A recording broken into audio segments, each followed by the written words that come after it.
All right. Welcome to Table Read Tuesdays, and this week we are reading Scott Pilgrim versus the World. And so we'll go around to see who our readers and actors are. In my left-hand corner, Don Lampasone. Oh, I'm first today. Okay. I'm Don Lampasone. I'll be playing Scott today. I've just been having so much fun with this group. And I'm going to try to keep that going and have a lot of fun tonight. That's awesome. Yeah. So happy to have you here every week. And I'm Jacob Patrick, and I'm going to be reading Gideon tonight and some of the action descriptions. And Toni, Flora. Surprise! You're muted at the moment. There you are. Sorry about that. Hello, I'm Toni Flora. I am reading, and I think this is kind of funny too, Stephen Stills and various other parts, Roxy and Narrator and a few other people. So just watch me pop up occasionally everywhere. Thank you. All right. Awesome. And Bitota. Hi, I'm Bitota Mpolo, and I'm going to be reading for Ramona Flowers. Awesome. And then after the whole reading, then we'll give everybody a chance to say what they're working on and where people can find them at the end of the reading. And I'll put the time codes for that in the action descriptions. And so next we have Angelina. Oh, me. I'm Angelina Peterson, and I'll be reading a bunch because we just had one of our beautiful actors was not able to make it today, and she was going to play Knives. So I'm taking Knives over Envy, Sandra, PartyGoer, 2 and 4, Promoter, and Crash. So, and reading the action part of it, partway through. Got my water ready. Next we have Petra. Hi, Petra, first time being here, so really excited, and hi. Going to be playing Kim along with a couple of other parts, which is kind of funny because Kim is the exact opposite of my personality. She's a little bit more like, really, basically exactly how we were told not to introduce ourselves right now is what I'm going to be like later. So looking forward to that. Awesome. And Heather-Leigh Cameron. Hi, my name is Heather-Leigh Cameron. Tonight I will be playing Julie and Mother Chau. I'm excited to be here. I'm a frequent attendee, and I'm just raring to go. Excellent, thank you. And Clint Monroe. Hey guys, it's Clint coming at you live. And I will be playing a bunch of different characters. Will be a nice chance to test out my vocal range and see what I got. But you guys, viewers, are in for a treat because this is an amazing script. Super, super, super tight. Went through it, watched the video and everything, and it is fantastic. So sit back, throw up your script, watch it, and enjoy. Awesome.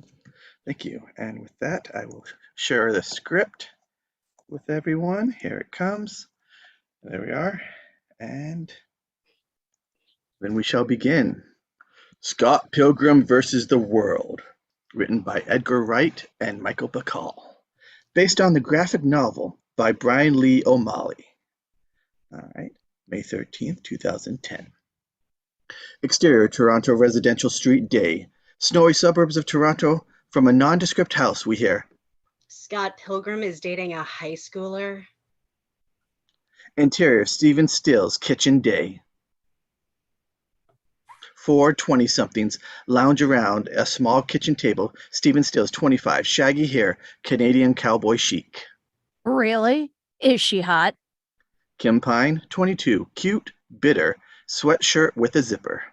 So how old are you now, Scott? Like 28? I'm not playing your little games.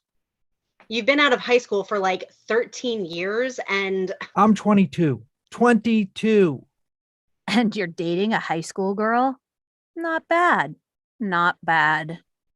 Young Neil, 20, simple mind, layered t-shirts. Did you guys do it yet? Scott Pilgrim, 22, fresh-faced and charmingly cocky with an unruly yet adorable mop of a hair. We have done many things. We ride the bus. We have meaningful conversations about how yearbook club went and about her friends and, drama. Yeah, okay. Have you even kissed her? We almost held hands once, but then she got embarrassed. Well, aren't you just pleased as punch? So, what's her name? Knives Chau. She's Chinese. Chinese. Young Neil pauses his Nintendo DS. Wicked. How'd you meet her? I believe I mentioned the bus. Scott Pilgrim prepares to tell an amazing story. Interior the bus night. Knives Chau, 17, cute and innocent, with clothes to match, sits next to her mother, Mother Chau, 45, demanding. You are 17-year-old. Time to get interested in boy. Mom, Knives drops her bags, books scattered everywhere. You drop book. Knives crouches down to pick up her books, grumbling. Hey, Knives looks up to see the cute, gallant Scott Pilgrim holding her books. Text appears in an on-screen box. Scott Pilgrim, 22 years old, rating awesome. Stars appear near Knives' eyes. Scott grins heroically. Scott winks at Knives. Scott winks at the camera. Interior Stephen Steele's kitchen day. Back in the kitchen, everyone looks at Scott. Is that seriously the end of the story? yes, it is.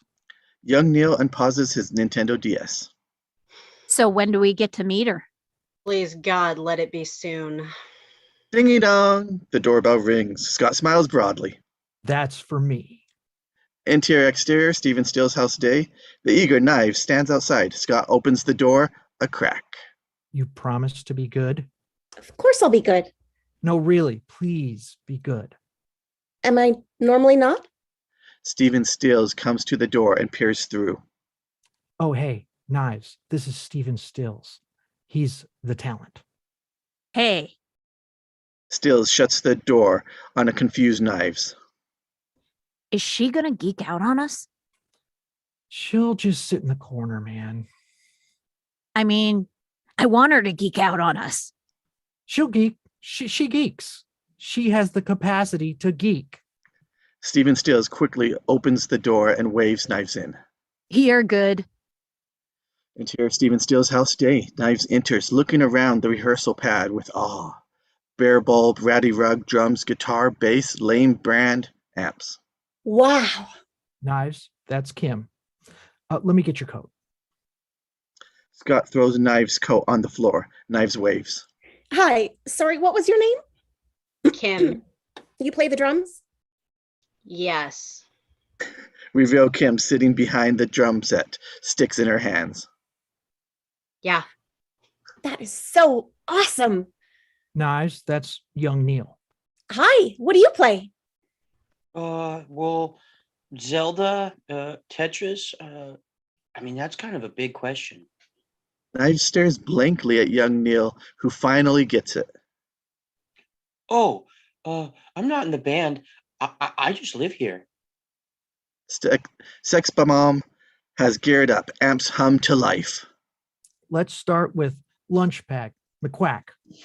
That's not the actual title of the. We are Sex Bomb! 1, 2, 3, 4! Kim bashes the kid of Sex Bomb explode into rock. Guitar and the bass leads leap into the air, spelling out our title, Scott Pilgrim versus the World. Titles continue over the song as a small rehearsal space seems to grow with the music. Stephen Stills barks unintelligible lyrics. Knives watches, jaw ajar. The song ends, feedback lingering. You guys are so amazing. Exterior bus stop evening. Scott bids adieu to a stunned Knives, and she gets on the bus. I can't even. Sex bomb. Amazing. Interior Stephen Stills' room evening. The band and young Neil lounge around Stephen Stills' room. She seems nice. Yeah. She seems awesome. Yeah. God, if your life had a face, I would punch it. Yeah. Wait, what? I mean, are you really happy or are you really evil? Like, do I have ulterior motives or something? I'm offended, Kim.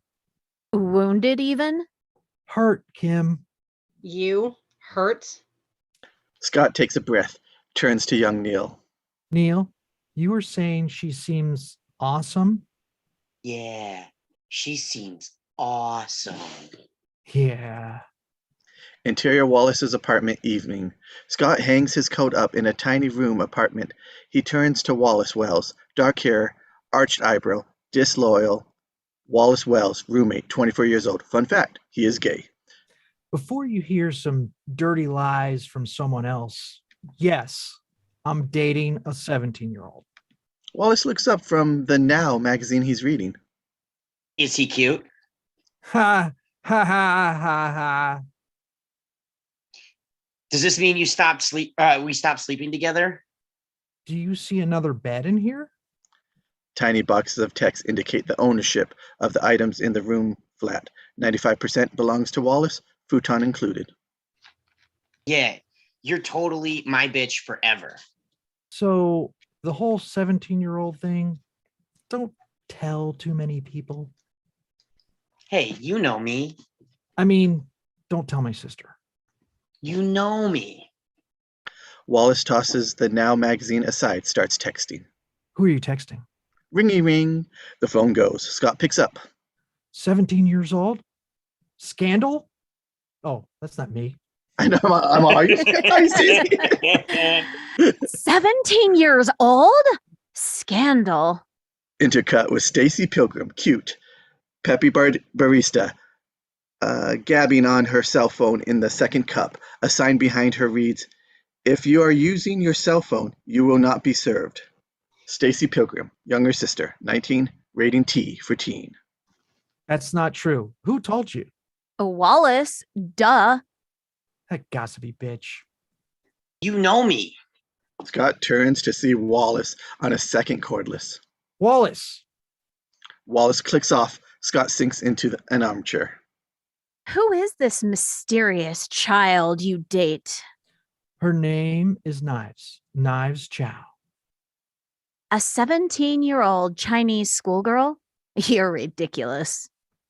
It's a Catholic school, too. With the uniform and everything?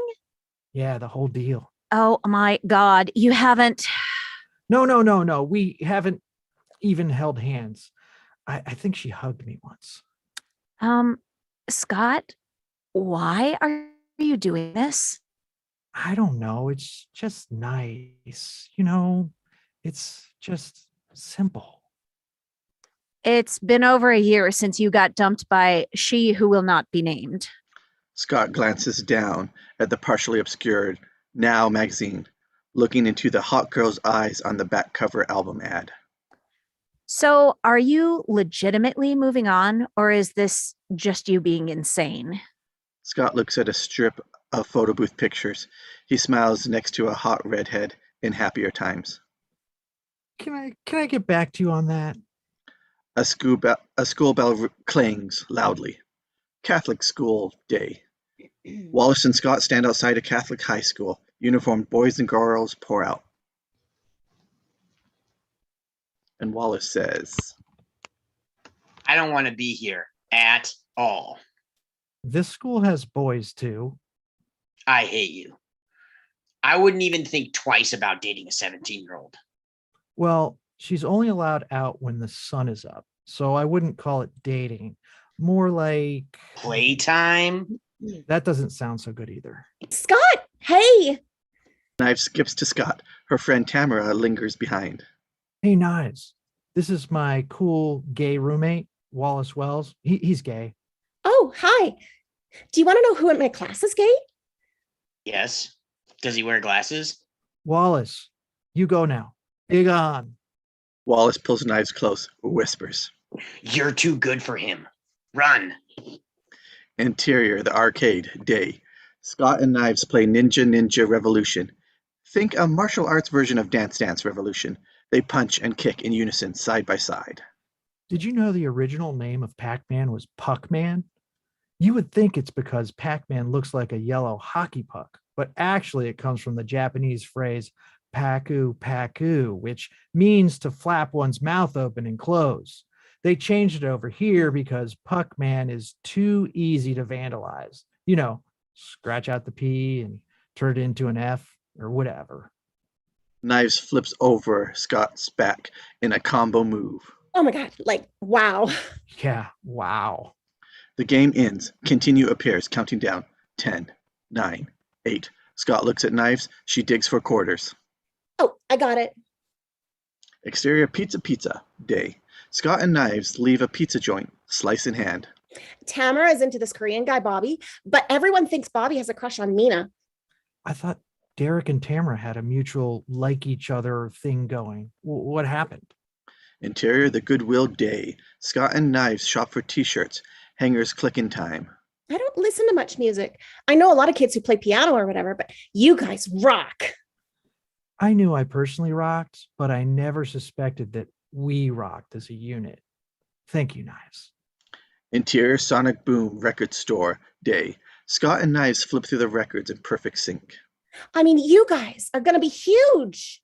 Well, we're already pretty big, but it might be cool if people wore our t-shirt.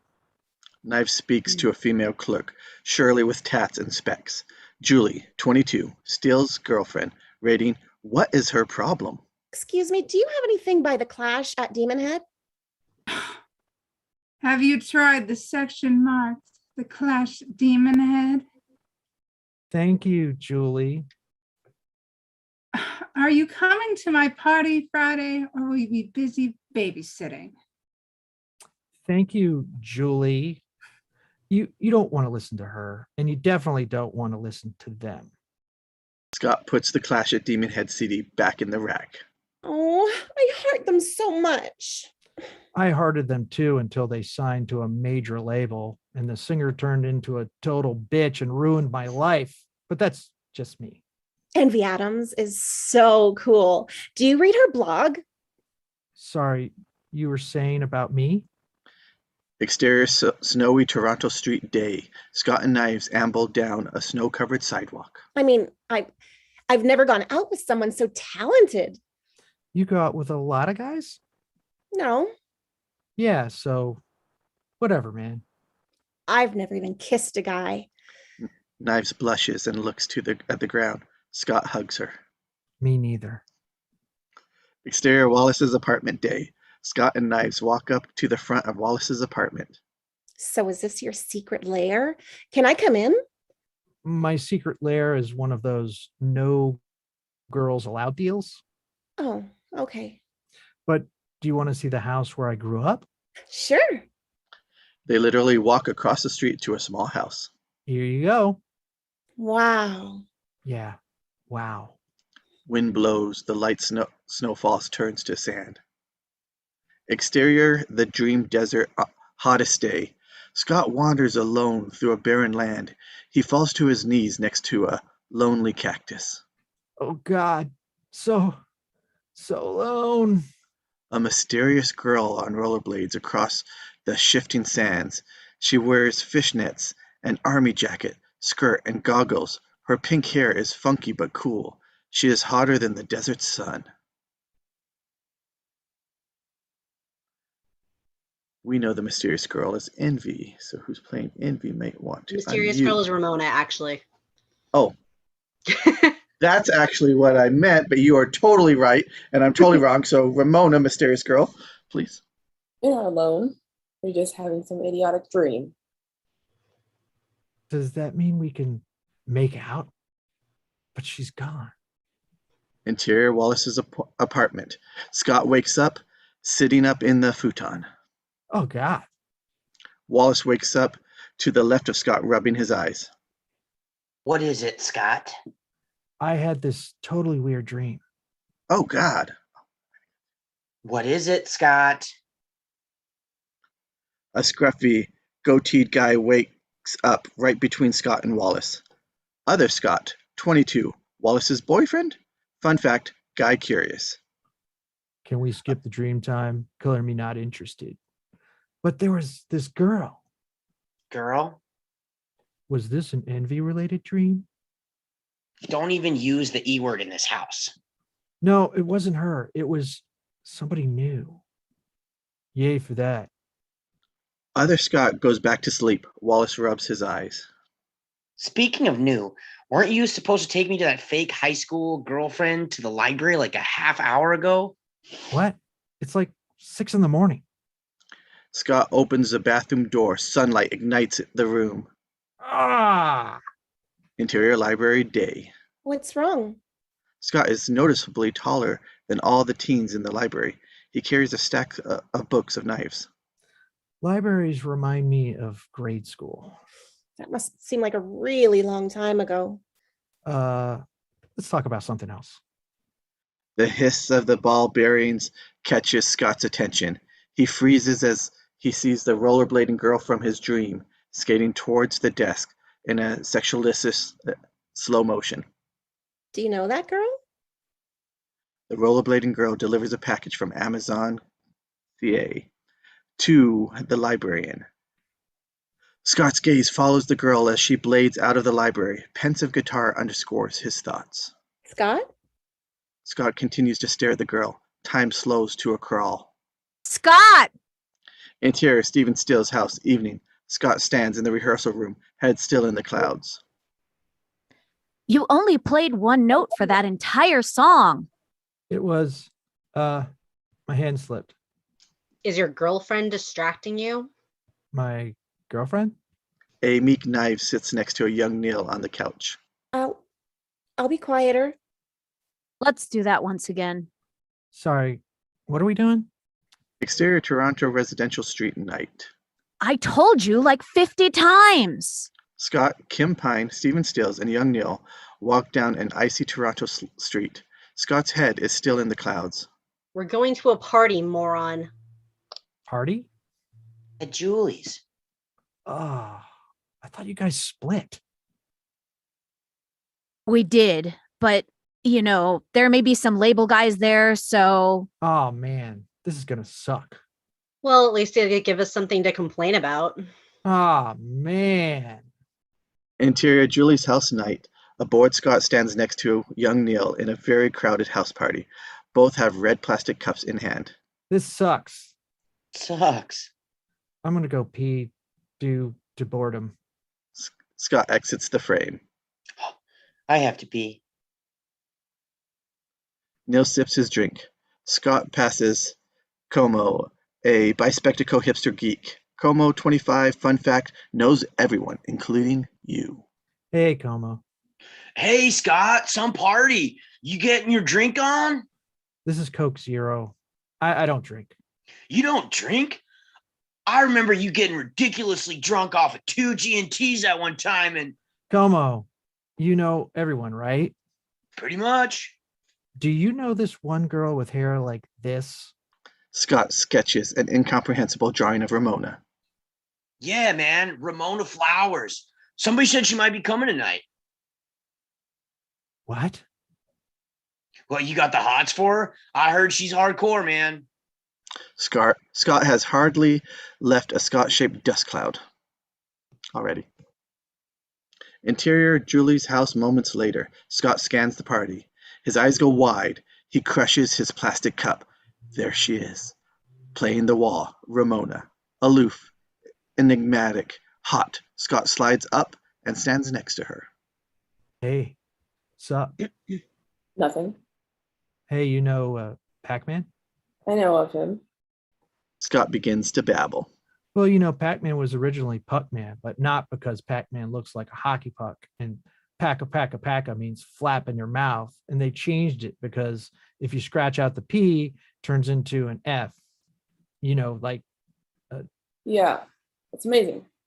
Am I dreaming? Ramona looks at Scott blankly. He slowly sulks away. I'll leave you alone forever now. Then he stalked her for the rest of the party. Series of quick shots as Scott follows Ramona. He ducks around corners, spies from behind a much bigger dude.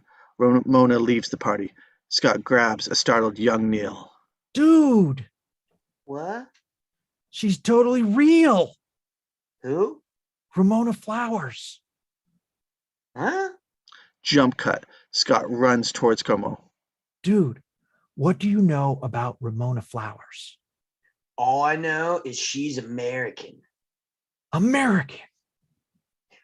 But you should talk to Sandra or Monique. Sandra and Monique, 24, two girls Comeau knows. Lady dudes, what do you know about Ramona Flowers? I think she has a boyfriend. Yeah, some guy back in New York. Doesn't she have the most ridiculous name? I know, it's so Ramona Quimby, age 8, and yet flowers. The girls laugh. Scott does not. Yeah, what else? Jump cut through a flurry of faces as Scott asks everyone about Ramona. Yeah, I heard she kicks ass. She's on another level. She's got men dying at her feet. She's got some battle scars. Not to be entered in lightly. We end the surly Julie, the rude clerk who steps in front of Scott, arms crossed. Stephen Stills is with her. What about Ramona Flowers? You know her? Tell me now. She just moved here. Got a job with Amazon. Comes into my work. Does she really? Didn't you just say she broke up with someone, Jules? Did she really? That they had a huge fight or whatever? Did they? Really? Yes. But I didn't want Scott to know that, Stephen. Yeah, I don't know what it is about that girl. She just... Scott!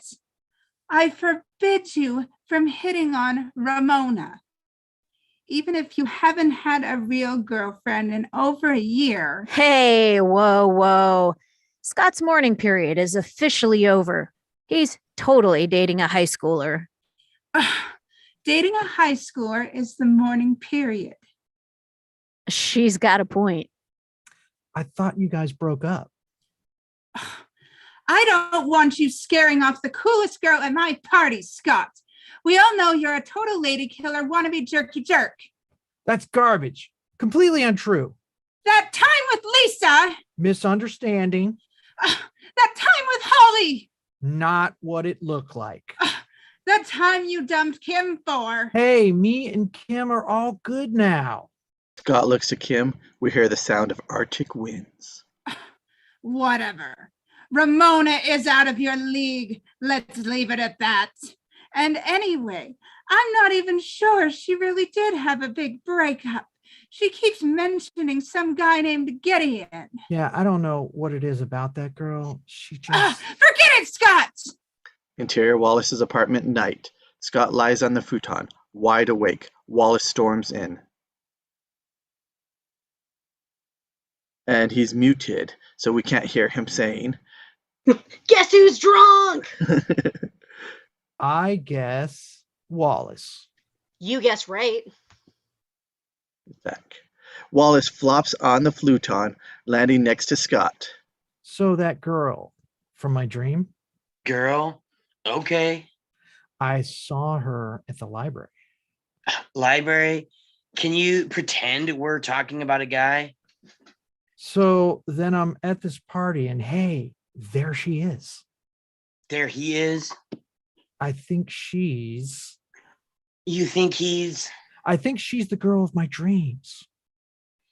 Then you should break up with this fake high school girlfriend then.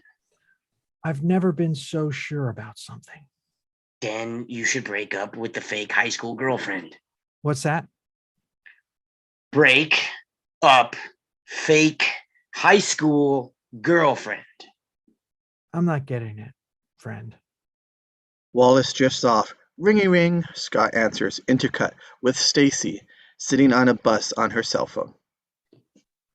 You're thinking of juggling two chicks? Not even.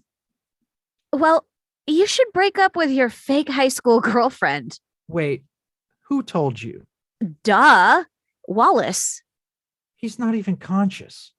Whatever. You, of all people, should know how sucky it is to get cheated on. Don't you have a job to do? You're right. I should send out a mass text about this. Bye. Scott looks to Wallace, who is out cold, cell phone in hand. Wallace, how do you do that?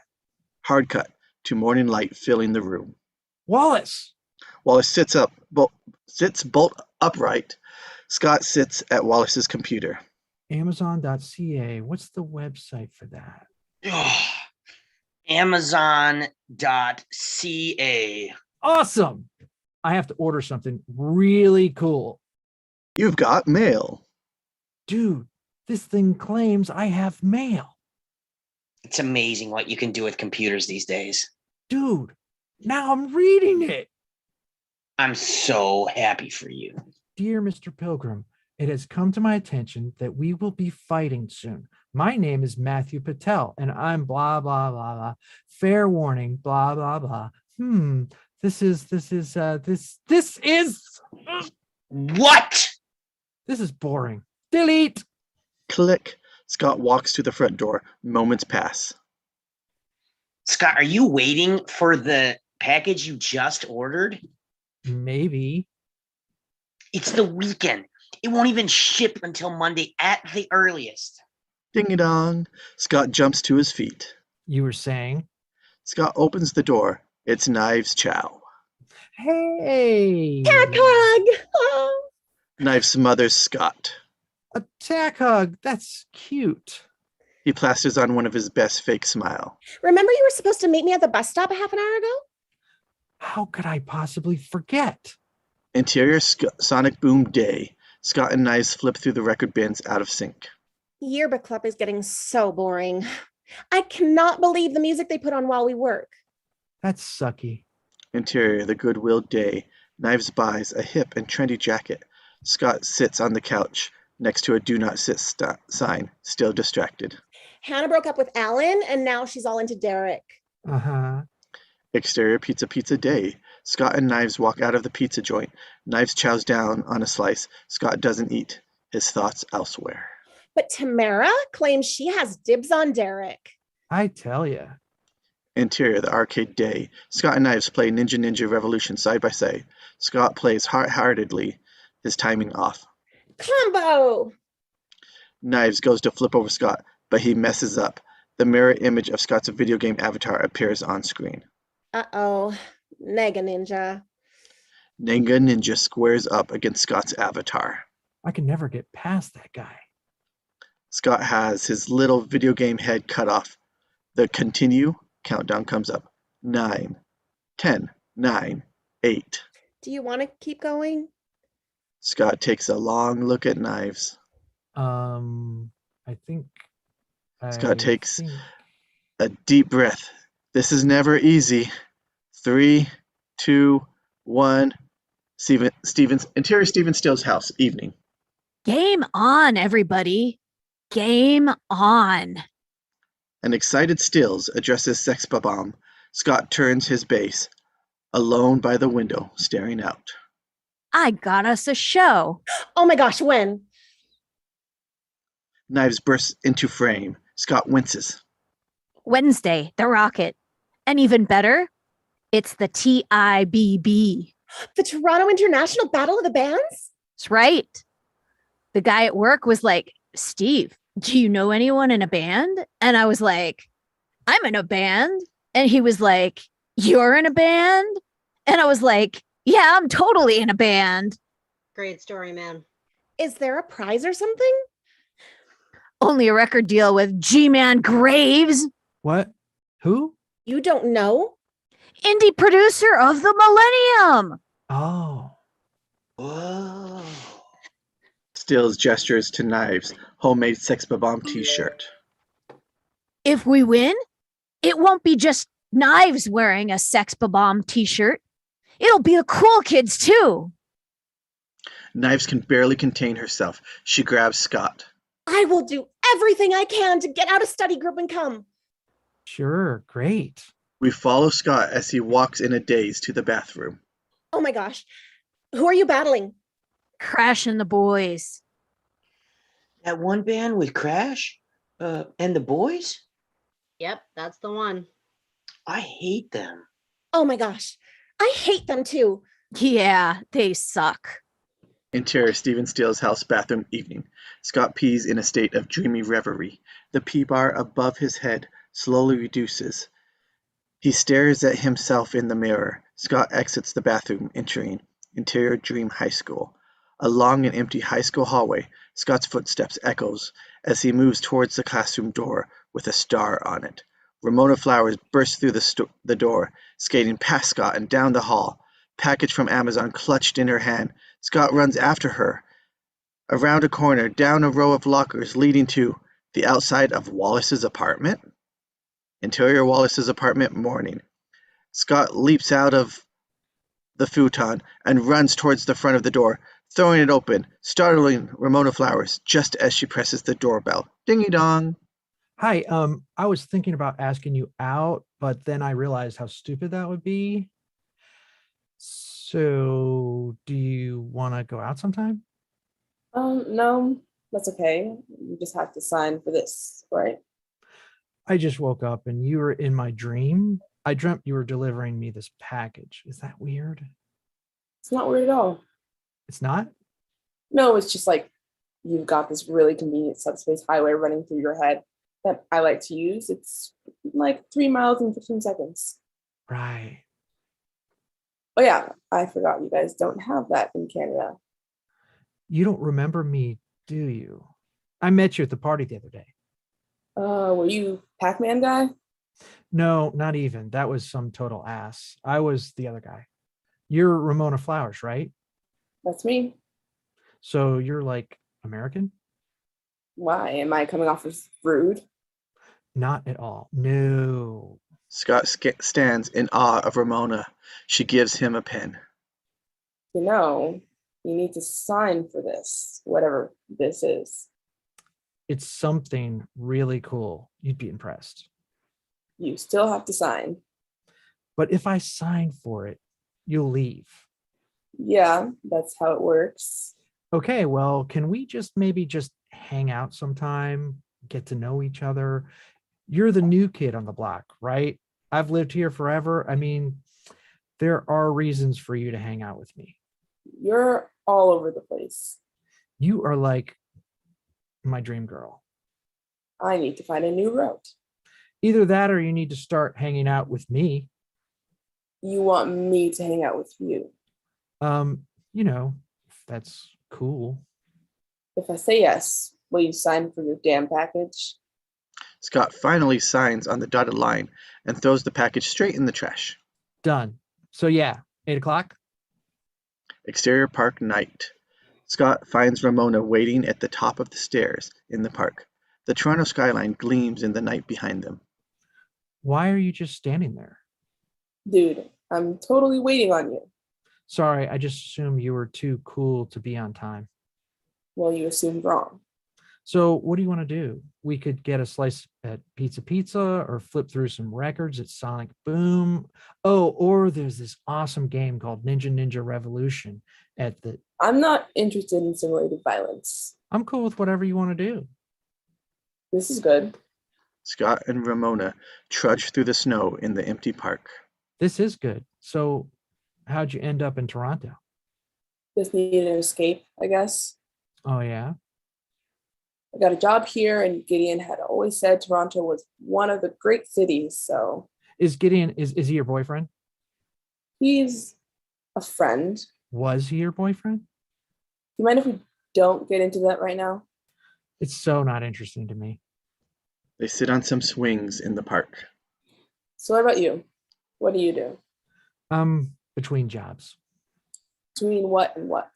My last job is a long story filled with sighs. Yeah, I know plenty of those. Is that why you left New York? Pretty much. It was time to head somewhere a little more chilled. Well, certainly chilled here. Yeah. Chilled as in cold. Yeah. I'm totally obsessed with you. I didn't mean to get you obsessed. I just haven't been obsessed with a girl for a long time. It's weird. That's probably because you sleep with a guy. I was guessing from your apartment, but you totally do. We're just poor. We can't afford 2 beds. We're not gay. Well, actually, no, Wallace is pretty gay. Dude, relax. I believe you. You're too desperate to be gay. I feel so stupid.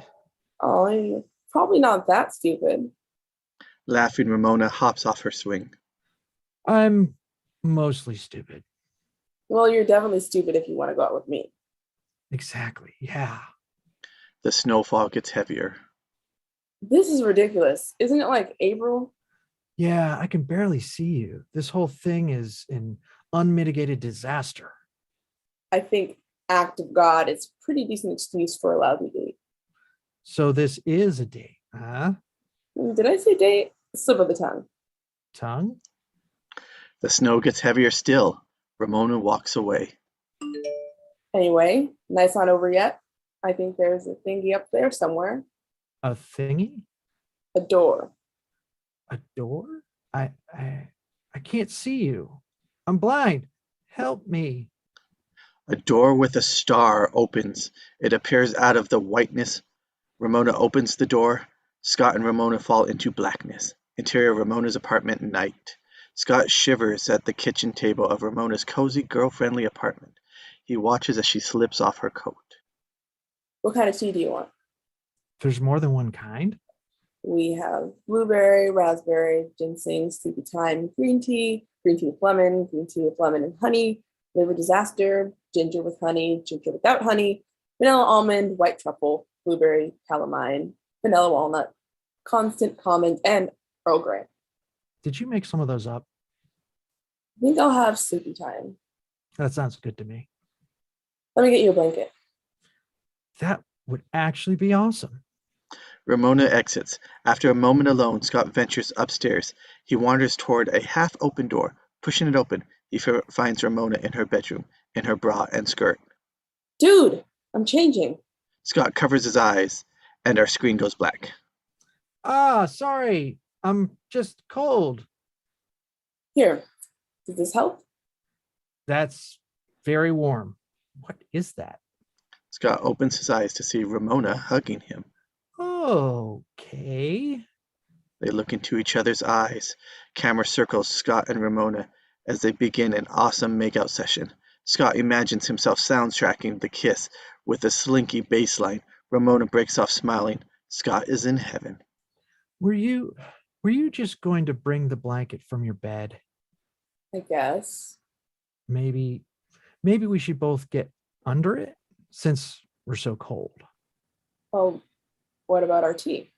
I can not have tea. The slinky bass line continues as Ramona takes her skirt off, revealing black panties to complement the black bra. Scott takes his shirt off. They tumble onto the bed and make out. Then I changed my mind. Change it to what? From what? I don't want to have sex with you, Pilgrim. Not right now. Oh, okay. It's not like I'm going to send you home in a snowstorm or anything. You can sleep in my bed, and I reserve the right to change my mind about sex later. Ramona curls up next to Scott. This is cool.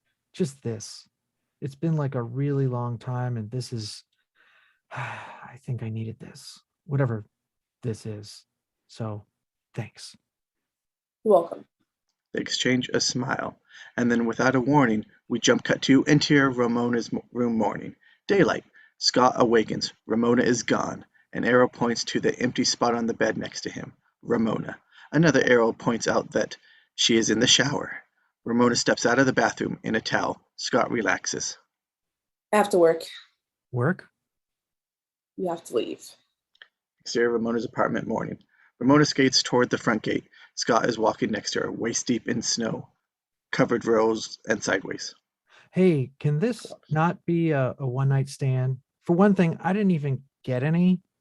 That was a joke. What do you have in mind? Come to the first round of this Battle of the Bands thing. You have a band? Yeah, we're terrible. Please come. Sure. Ramona shrugs and rollerblades through the snow, somehow. Wait, can I get your number? Shoop. Ramona skids to a stop right back next to Scott. She hands him a note. Ramona Flowers, 212-614-7665 XXXXXXX. Wow, girl number.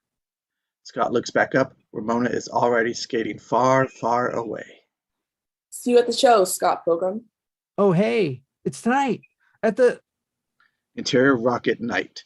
The rocket fun fact, this place is a toilet. Ramona wades through a grungy venue under the stare of young hipsters, reaches Scott at the bar. He stands with Wallace and Stacey. She holds hands with a guy wearing glasses. You totally came. Yes, I did totally come. Scott is so amazed at her presence, his social skills vanish. Excuse my brother. He's chronically enfeebled. I'm Stacey. Hey, And this is Wallace, his roommate. Hey, And this is my boyfriend, Jimmy. hey. And this is Knives, Scott's. Scott goes white. He didn't even see Knives come in. Hey. Hey, Knives pecks Scott on the cheek. He pushes her away. Knives looks kind of sexy, wearing makeup and new clothes. do you like? Leon stare downs, and all around, Stacey stares at Scott. Knives and Ramona stare at each other. Wallace stares at Jimmy. Have to go. Scott scurries off. We hear feedback from the mic on stage. This next band is from Brampton, and they are Crash and the Boys. Interior, the rocket, backstage continues. Scott runs backstage to see Stills obsessively flipping through a chart with hand-drawn stats of the rival band. This is a nightmare. Is this a nightmare? Wake up! Wake up! Wake up! Once we're on stage, you'll be fine. We were on stage for sound check. The sound guy hated us. It's just nerves, pre-show jitters. People love us, right? Scott sounds less than convincing. He looks up at Ramona and Knives, sitting with Wallace, Jimmy, and Stacey in the balcony. Interior, the rocket stage continues. Crash and the boys tune up. A drunk Wallace turns to Jimmy. Jimmy, do they rock or suck? And Jimmy says, "That's me. They haven't even started playing yet." That was a test, Jimmy. You passed. Good evening. I am Crash, and these are the Boys. Is that a girl? A boy too? Yes. Trasha, 8-year-old girl drummer, gives Wallace the finger. Interior, the rocket backstage continues. Sex Bomb peer at the band from off stage. Kim glowers. They have a girl drummer. Interior, the rocket stage continuous. This is called I Am So Sad. I am so very, very sad. And it goes a little something like this. Crash and the boys play a whole song in 0.04 seconds. Thank you. Wallace yells from the balcony. It's not a race, guys. This song is for the guy who keeps yelling from the balcony, and it's called We Hate You, Please Die. Sweet. I love this one. Crash continues his rampage of musical hate. The interior rocket backstage continuous. These guys are good. Are these guys good? Kim Pine scowls harder than ever. These guys are good. Interior, the rocket stage continuous. This is called Last Song Kills Audience. It will be our last song tonight, and your last song ever. Sound explodes from the stage. The audience are stunned. Interior, the rocket backstage continuous. Stills paces backstage as the others watch the band. How are we supposed to follow this? We're not going to win. We're not going to sign with G-Man, and we'll never play opening night at the Chaos Theater. God damn it, Scott, will you stop just standing there? You're freaking me out! Interior, the rocket balcony continuous. As Crash and the boys climax, Stacey turns to Ramona. So, how do you know Scott?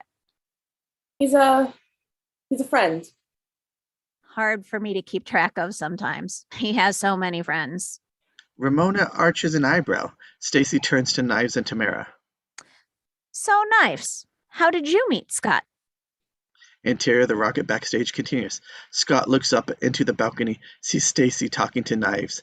He turns around and slaps Stephen Stills in the face. We gotta play now and loud. Interior, the rocket balcony continues. Stacey and Ramona listen intently to Knives' story. Well, I was on the bus with my mom. Knives freezes, staring at the stage. Is that seriously the end of the story? Oh my gosh, they're on. Interior, the rocket stage continues. On stage, a disheveled promoter walks to the mic. This next band is from Toronto, and yeah, give it up for Sex Bob. Sex Bomb walk on. Wallace and Knives give the only cheers. Scott, you ready? Scott nods vigorously. Kim, you ready? We are Sex Bomb! 1, 2, 3, 4! Angle on Knives, she faints in excitement. Sex Bomb rock out, barely into the first verse, when a chunk of the ceiling crashes down and a spindly Indian hipster kid dives headfirst through the hole, finger pointed at Scott as he sails through the stage.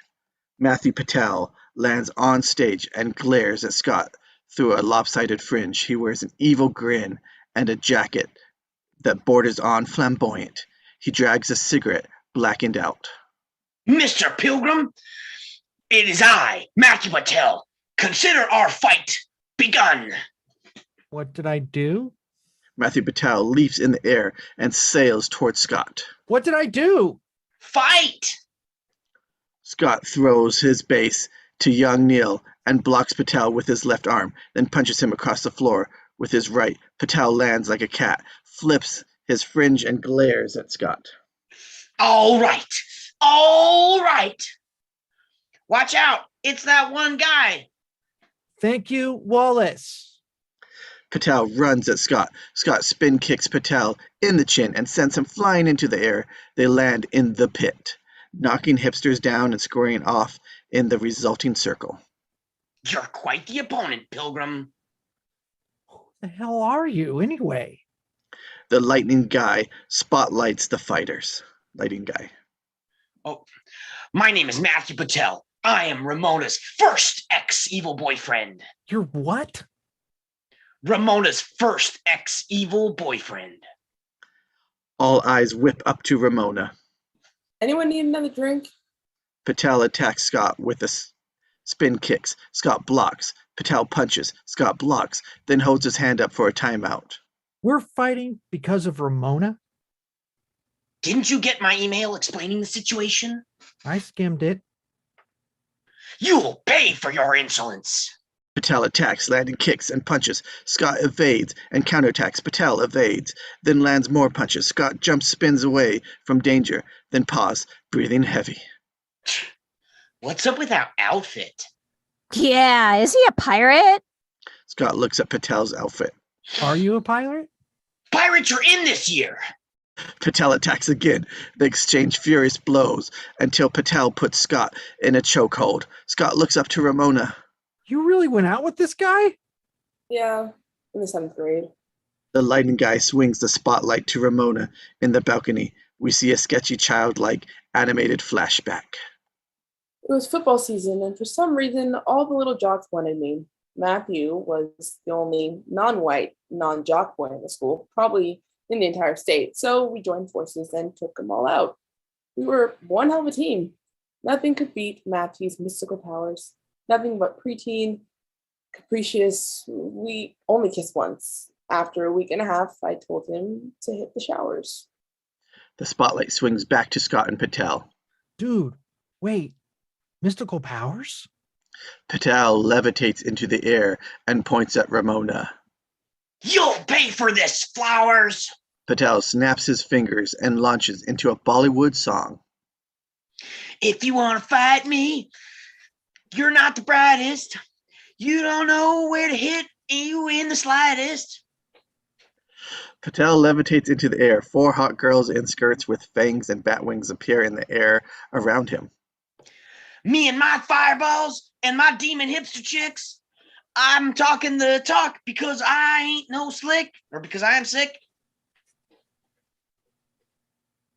Patel and the demon hipster chicks shoot fireballs at Scott. He flips back onto the stage, narrowly dodging the attack.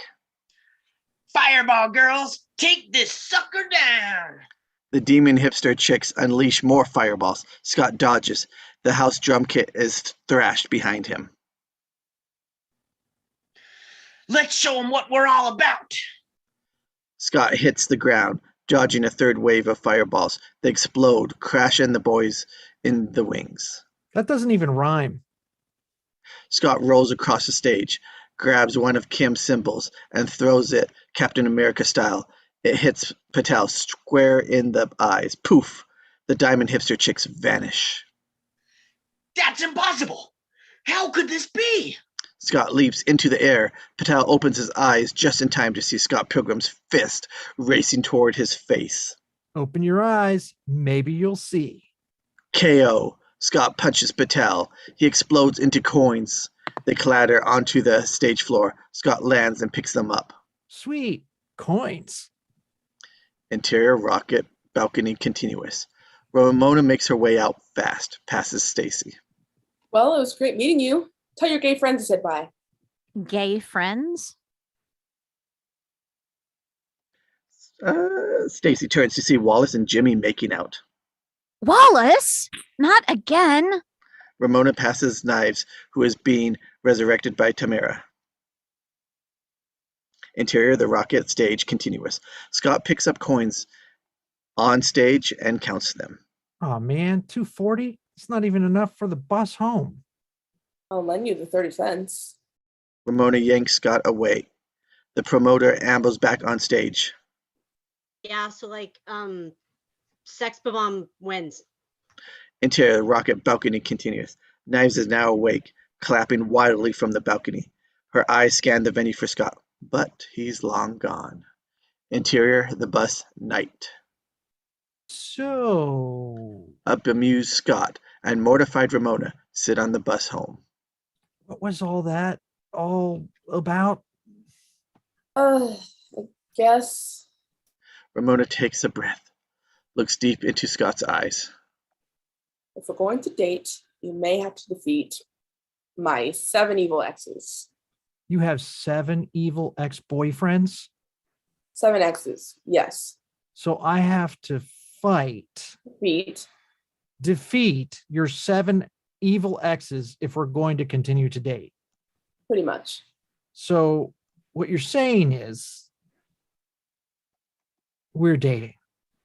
I guess. Cool. Do you want to make out?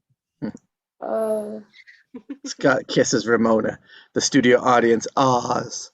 Interior Wallace's apartment morning. A blurry Wallace fries bacon. Scott bursts through the front door. A spring in his step. The studio audience applause. Someone's happy. Well, someone got to second base last night, and someone has a second date tonight. Ah, someone's lucky then too.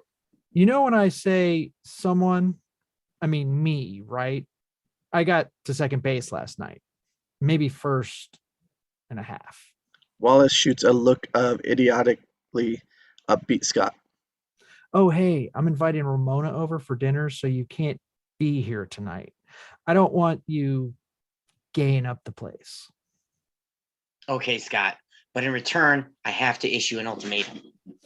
One of your famous ultimatums? It may live in infamy. You have to go break up with Knives today, okay? Scott huffs and helps himself to some of Wallace's bacon. But it's hard.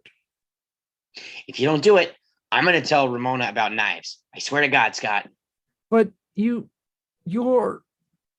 At this point, a sleepy Jimmy wanders out of the bathroom and helps himself to coffee. Morning. Scott points bacon at Wallace accusingly. Double standard. I didn't make up the gay rule book. If you have a problem with it, take it up with the Liberace's ghost. You're a monster. Now put the bacon down and go do the dirt so I can watch Lucas Lee's marathon on TBS Superstition. Who's Lucas Lee? Wallace points to a hunky actor on the cover of Now magazine. He's this pretty good skater, and now he's like a pretty good actor. He's famous, or he's filming a Winifred Hale's movie in Toronto right now. Do they make movies in Toronto? Yes, I'm stalking him later. So this Lucas Lee is not important right now. Get out. You suck. Surprising no one. Scott grumbles off. Wallace turns the television way up. We see Lucas Lee on payphone in some crummy thriller. Listen close and listen hard, bucko. The next click is me hanging up, and the one after that is me pulling the trigger. Exterior payphone on busy street day. A shivering and annoyed Scott dials the payphone. Oh, hey, Knives. Do you want to like talk or whatever? Are you wearing a tan jacket, like a spring jacket and a hoodie? Scott checks what he's wearing. Spooky music underscores. And a dorky hat? Not dorky. Why are you psychic? A beaming Knives knocks on the payphone glass. Oh, okay. Hi. Interior sonic boom day. The spooky music continues in the record store. Scott is on edge as Knives geeks out, and a standee for the Clash at the Diamond Head. It features a sultry blonde singer, Envy Adams, posing, and the rest of her band shrouded in the shadow and mist. I can't believe they're coming to town. Will you take me to the show? Yeah, listen. The spooky music gets louder, pounding inside Scott's head. Oh, hey, I wanted to invite you over for dinner. Listen, I like Chinese food? Yeah, It's not my favorite. yeah. Well, to meet my parents. It's my birthday dinner. I think that's a really bad idea. Like really just so bad. No, it's okay. Why? Well, I mean, I'm too old for you. No, you're not. My dad is 9 years older than my mom. And are you even allowed to date outside your race or whatever? I don't care. I'm in love. Knives is so smitten, the word actually appears on screen. Scott brushes it away. The spooky music comes on to a stop. Listen, I was just thinking we should break up or whatever. Really? Yeah, it's not gonna work out. Oh, Scott walks out, leaving Knives in the aisles. Interior of the bus record store day. Scott sits on the bus alone, thinking about Knives, cross-cut with Knives, still in the record store, in shock. On the bus, Scott sighs, thinks of something happier, cross-cuts with Ramona, rollerblading, her funky pink hair. On the bus, Scott smiles, a little happier. Exterior Stephen Still's basement. Sex bomb tune-up. Kim spins a drumstick in her fingers. Where's Knives? Not coming tonight? Oh, no. We broke up. Young Neil pauses his DS. Kim and Stills share a look. Oh, check it out. I learned the bass line from Final Fantasy II. Scott plays the insanely simple video game tune. Scott, you are the salt of the earth. Thanks. Wait, I mean scum of the earth. Thanks. You broke up with Knives? Yeah, but don't worry. Maybe you'll meet my new girlfriend soon. New? Kim mimes shooting herself. Stills unplugs Scott's amp. Okay, from here on out, no girlfriends or girlfriend talk at practice, whether they're old, new, or new. We were lucky to survive that last round. This is sudden death now, okay? Okay. Ding-a-dong. That's for me. Scott opens the door to see Ramona, now sporting blue hair. Hey, you're here. Yes, like you said. Is it not cool? Scott ushers her in, weirded out by this hair development. You know your hair. I know of it. It's all blue. Yeah, I just said it. Are you going to introduce me? Oh yeah, this is Stephen Stills, young Neil. That's Kim. Hey, everyone. Everyone mumbles back. Scott still stares at Ramona's hair. Is it weird not being pink anymore? I change my hair every week and a half. Dude, get used to it. So, how do you guys all know each other? High school, I guess. What Neil said. I'm Neil. Believe it or not, I actually dated Scott in high school.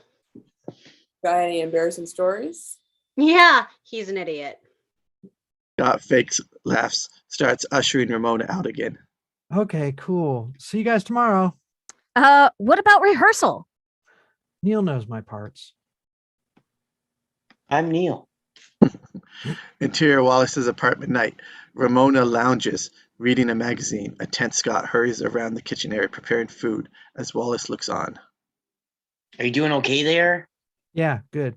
Good. Ramona goes to the bathroom. Scott drops the act. She changed her hair. So, looks nice, Blue. I know, but she changed it without even making a big deal about it. She's spontaneous, impulsive, fickle. Oh my God. What do I do? I can't believe you're worried about me gaying up the place. Ramona returns. Wallace pulls on a jacket. How's dinner coming along? Yeah, good. Good. I'll leave you two lovebirds to it. I'm heading to Casa Loma to stalk my here to crush. Scott stops Wallace at the door with a panicked whisper. Don't go. Will you man the hell up? You could get to 2.5 base here. You think so? Well, if you strike out in the next hour, come find me at the castle. If I strike out? Okay, when? I'll see you in like 60 minutes. 15 minutes later, Ramona and Scott eat on the floor, picnic style. Scott has cooked up garlic bread and only garlic bread for dinner. This is actually really good garlic bread. Garlic bread is my favorite food. I could honestly eat it for every meal or just all the time without even stopping. You get fat. No. Why would I get fat? Bread makes you fat. Bread makes you fat?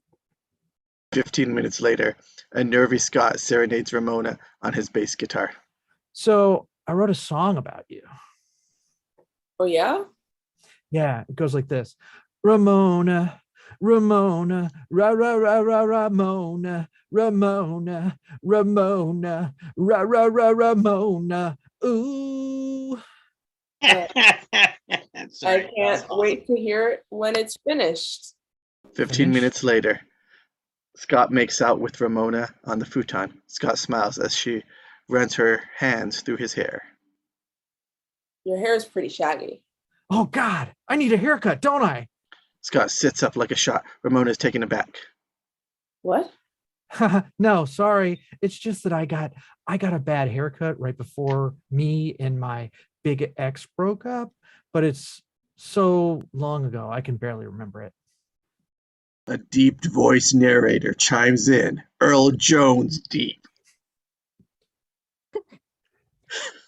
Scott is acutely aware that his last salon haircut took place exactly 431 days ago, 3 hours before his breakup.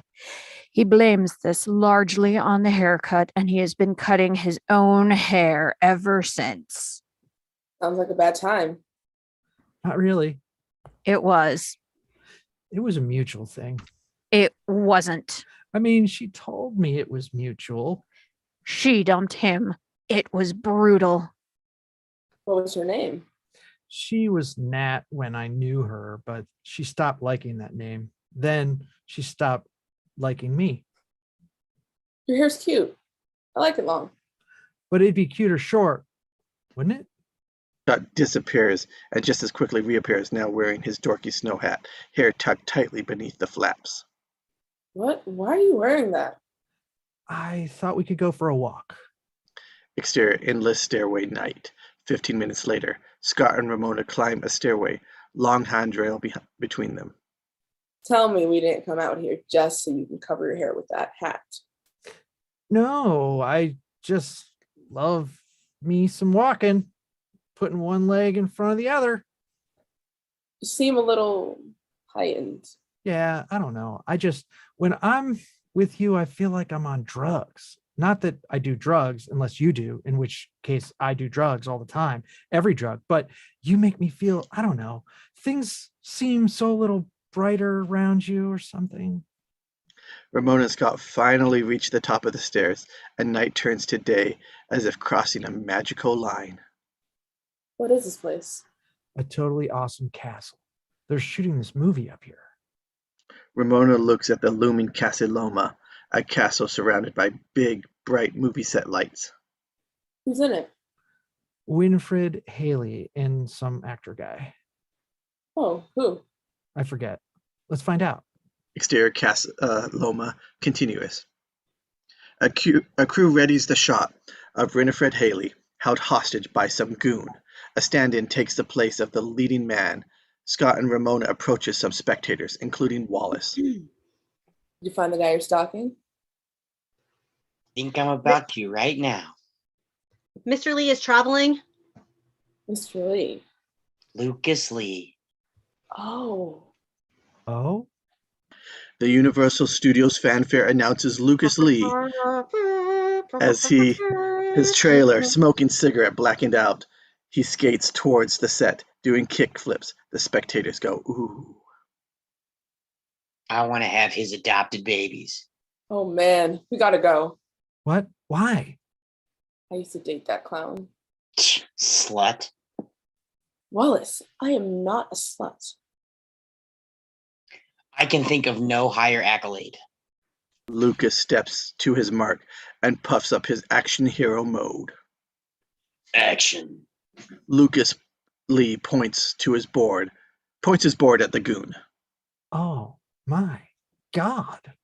Hey, the only thing keeping me and her apart is the 2 minutes it's going to take for me to kick your ass. You dated a famous guy? In ninth grade, we had drama. Actually, it might have been math. I just remember there being lots of drama. Hey, Lucas Lee points at Scott, who remains oblivious. He just followed me around. He was a little snot-nosed brat. He had snot in his nose, but he's famous. hey, It's not a big deal. I only dated him for a week and a half. I'm talking to you, Scott Pilgrim. Lucas Lee stomps towards Scott, who gasps. He's famous and he talked to me. The only thing keeping me and her apart is the 2 minutes it's going to take to kick your ass. Can I get Pow! Lucas Lee punches Scott, flooring him. Scott comes back up with a pen and paper, wobbly. your autograph? Pow! Lucas Lee punches Scott again. He nods to Ramona. So, how's life? He seems nice. Lucas Lee throws Scott up into a castle turret, crumbling it. Scott crashes down through scaffolding onto the set. Lucas holds up his hands for a quick continuity photo, then stomps over and picks up a dazed Scott from the ground. Scott, Evil X, fight. Think you stand a chance against an A-lister, bro? Lucas Lee punches Scott again. He slides across the wet down ground. A set nurse sprays Lucas's knuckles with antiseptic. Some competition you are. Lucas Lee wanders off. Scott staggers to his feet, punchy. Hey, I'm not done. Scott spins Lucas around, only to find an identical stand-in. Looks like you're seeing double. Scott turns to the real Lucas smirking on the sidelines. Pow! The identical stand-in punches Scott to the ground. He's good, right? Sometimes I let him do my wide shots, even if I feel like getting blazed in the back of my Winnie. Scott stands to fight the double. Suddenly, countless stuntmen fan out behind the stand-in, all identically dressed, all carrying skateboards, and ready to rumble. I'm nothing without my stunt team. The stuntmen attack. Scott Pilgrim with a howl. Scott punches through a couple of the boards, Taekwondo style. Ask them how they feel to always get my sloppy seconds. How does it feel to... Crow. Scott takes a skateboard to the face, followed by a barrage of crippling skateboard blows to his knees and ribs. I'm gonna go get some coffee. You homies want anything? We follow the smirking Lucas to the coffee station. We hear the noises of punching and kicking slowly subside to nothing. Mr. Lee? Lucas turns, shocked to see Scott in front of a painted 2D skyline backdrop, surrounded by many unconscious stuntmen. You're needed back on the set. Scott charges Lucas Lee and leaps into a flying kick. Lucas grabs his foot and hurls him through the backdrop. Rip! Scott lands in a crump, framed through the torn skyline. Lucas stomps over to him, preparing to throw the death blow. Prepare. Prepare to feel the wrath of the evil X's. The League of Eagle Axes? You really don't know about the League? Mm, 7 evil X's coming to kill you, controlling the future of Ramona's love life. no. Oh, well then don't worry about it. Really? Yeah, come on, bro. Let's grab a beer. Lucas offers a hand. Scott goes to shake it. Pow! Lucas gets him square in the mouth. Scott smiles through his aching jaw. You are a pretty good actor, I'm going to win the Oscar this year. but are you a pretty good skater? I'm more than pretty good, essay. I have my own skate company. Lucas pulls down his short shirt, revealing a skate company tattoo. So you can sell them, but can you do a thingy on that rail? Scott points to the long handrail on the stairs. It's called a grind, bro. So can you do a grind thingy now? Are you serious? There's like 200 steps on that rail.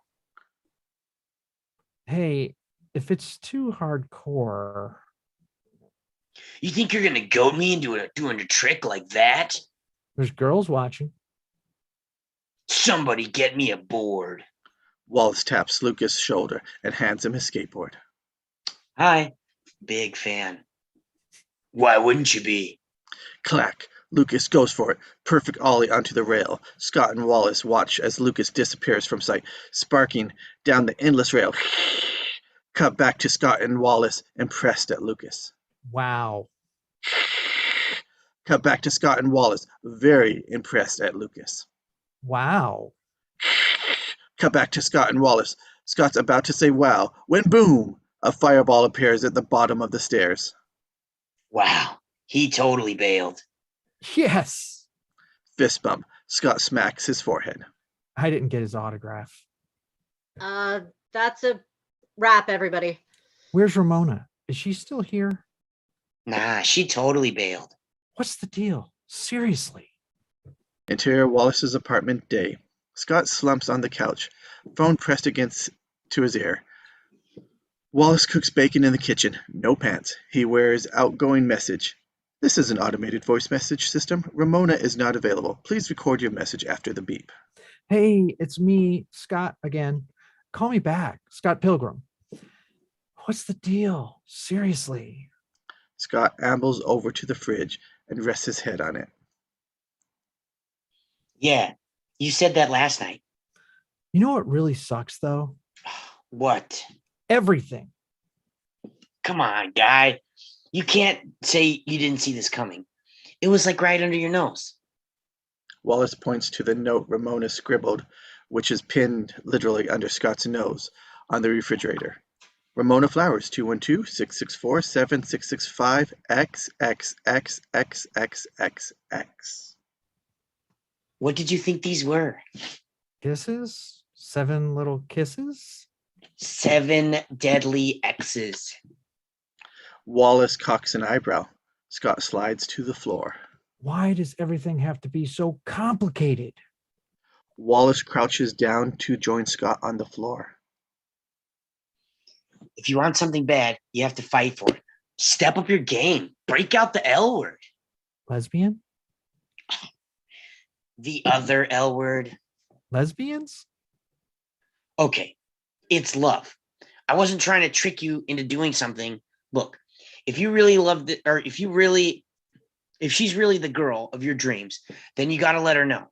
You have to overcome all obstacles that lie in your path. You have the spirit of a warrior, Scott. You can do it. This is her. It's your destiny. Plus, I need you to move out.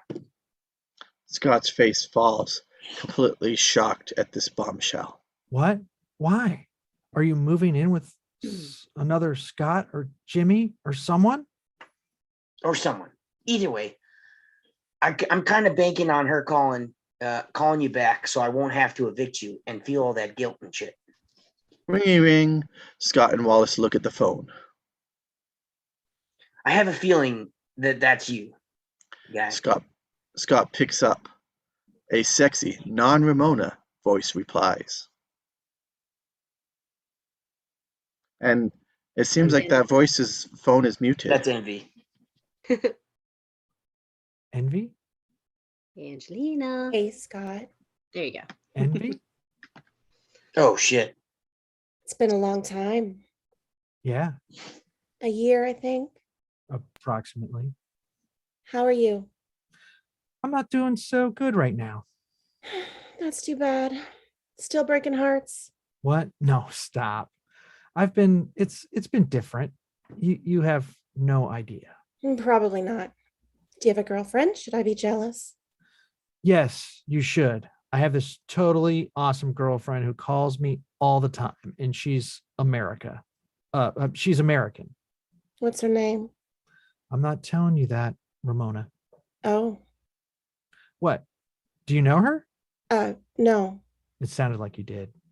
I gotta go. Nice chatting with you. Wait. Click. Scott slumps to the floor. Wallace appears over him. Okay, everything does suck.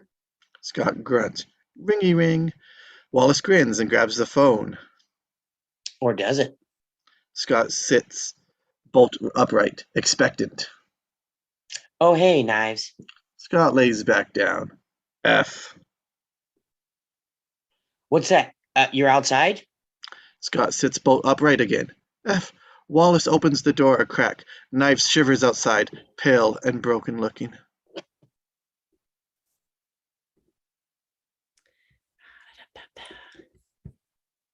Ah, is Scott here? You know what? Behind Wallace, we see Scott leap through the window head first. Glass smashes. He just left. Knives sighs. Scott sprints away in the background. Exterior street day. Scott walks fast down the street, freaked out and paranoid. He sees 5 X's looming above him on a pedestrian crossing and quickly diverts into a exterior alley day. Scott zips the X-Men patch off his jacket when something whizzes past Scott. He looks around. Dude.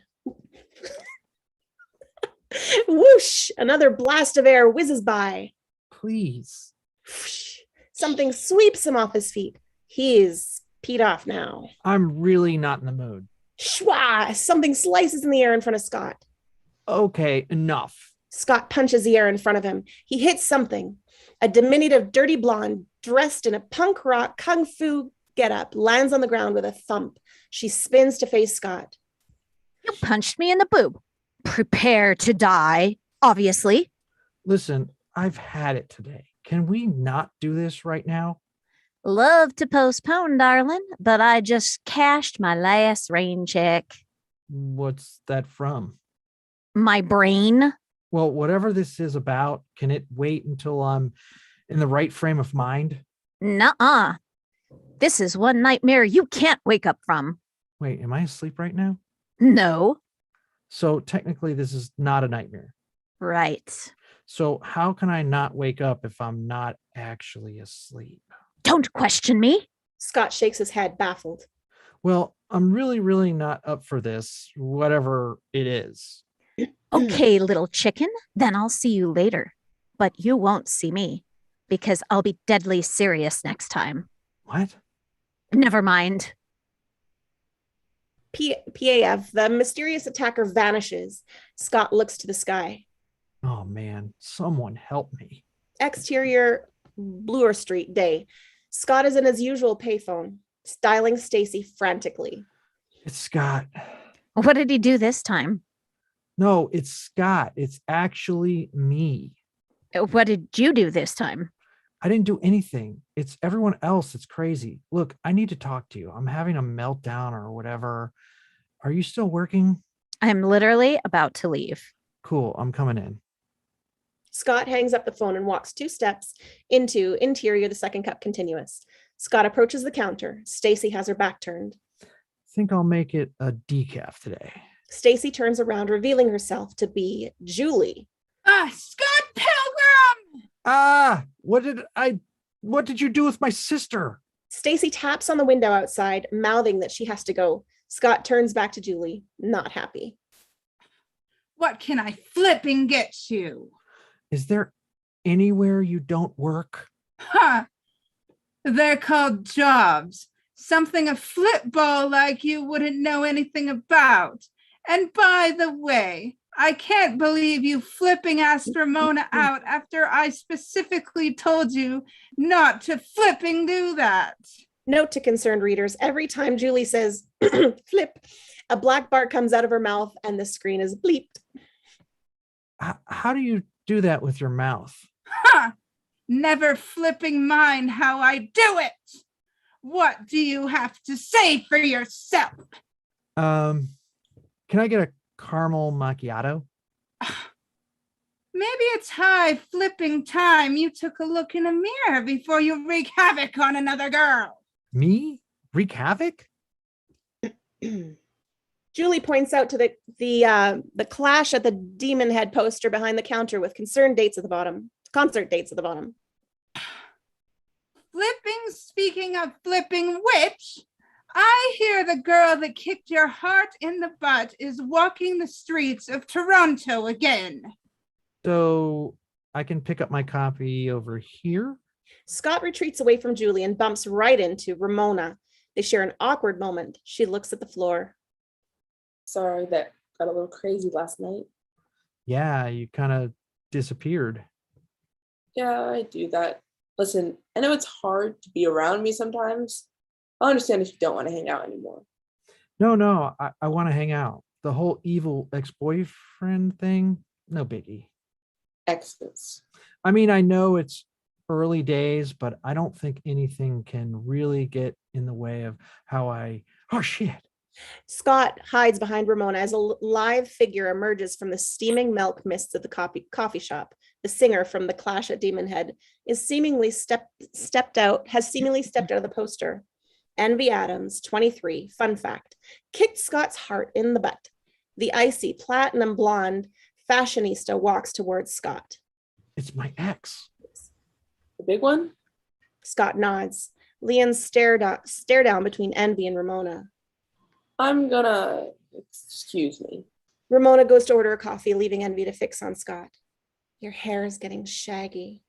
Reverse, Scott is instantly wearing his dorky hat. Yeah? So, that's Ramona? Yeah. Okay. I'm jealous. You're jealous? I'm allowed. You left me for that cocky pretty boy. You've never even seen him. Yeah, I know. You left me for a guy I've never even seen. Maybe you'll see him soon. We're playing Lee's Palace. You guys should so totally come. That's so not going to happen. Great. So you're on the list. You're so on the list. Envy disappears into the cappuccino mists. Ramona returns. Hey, caramel flippiato for Flip Pilgrim. It's pronounced Scott. Exterior Toronto residential street day. Scott and Ramona walk side by side, sipping their coffees. Oh, was that Nat?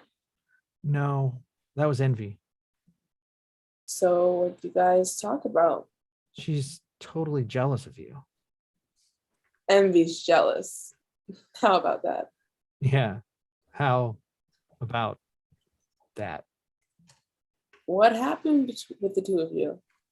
Do you mind if we don't get into that right now? She wanted to move to Montreal because she missed her best friend, this guy, Todd. And 2 weeks later, you heard they were sleeping together, I guess? Basically. I dated a Todd once. That didn't end well either. I can see how it sucks, having the past come back to haunt you. Is it wrong that I try not to think about it? What do you want to think about?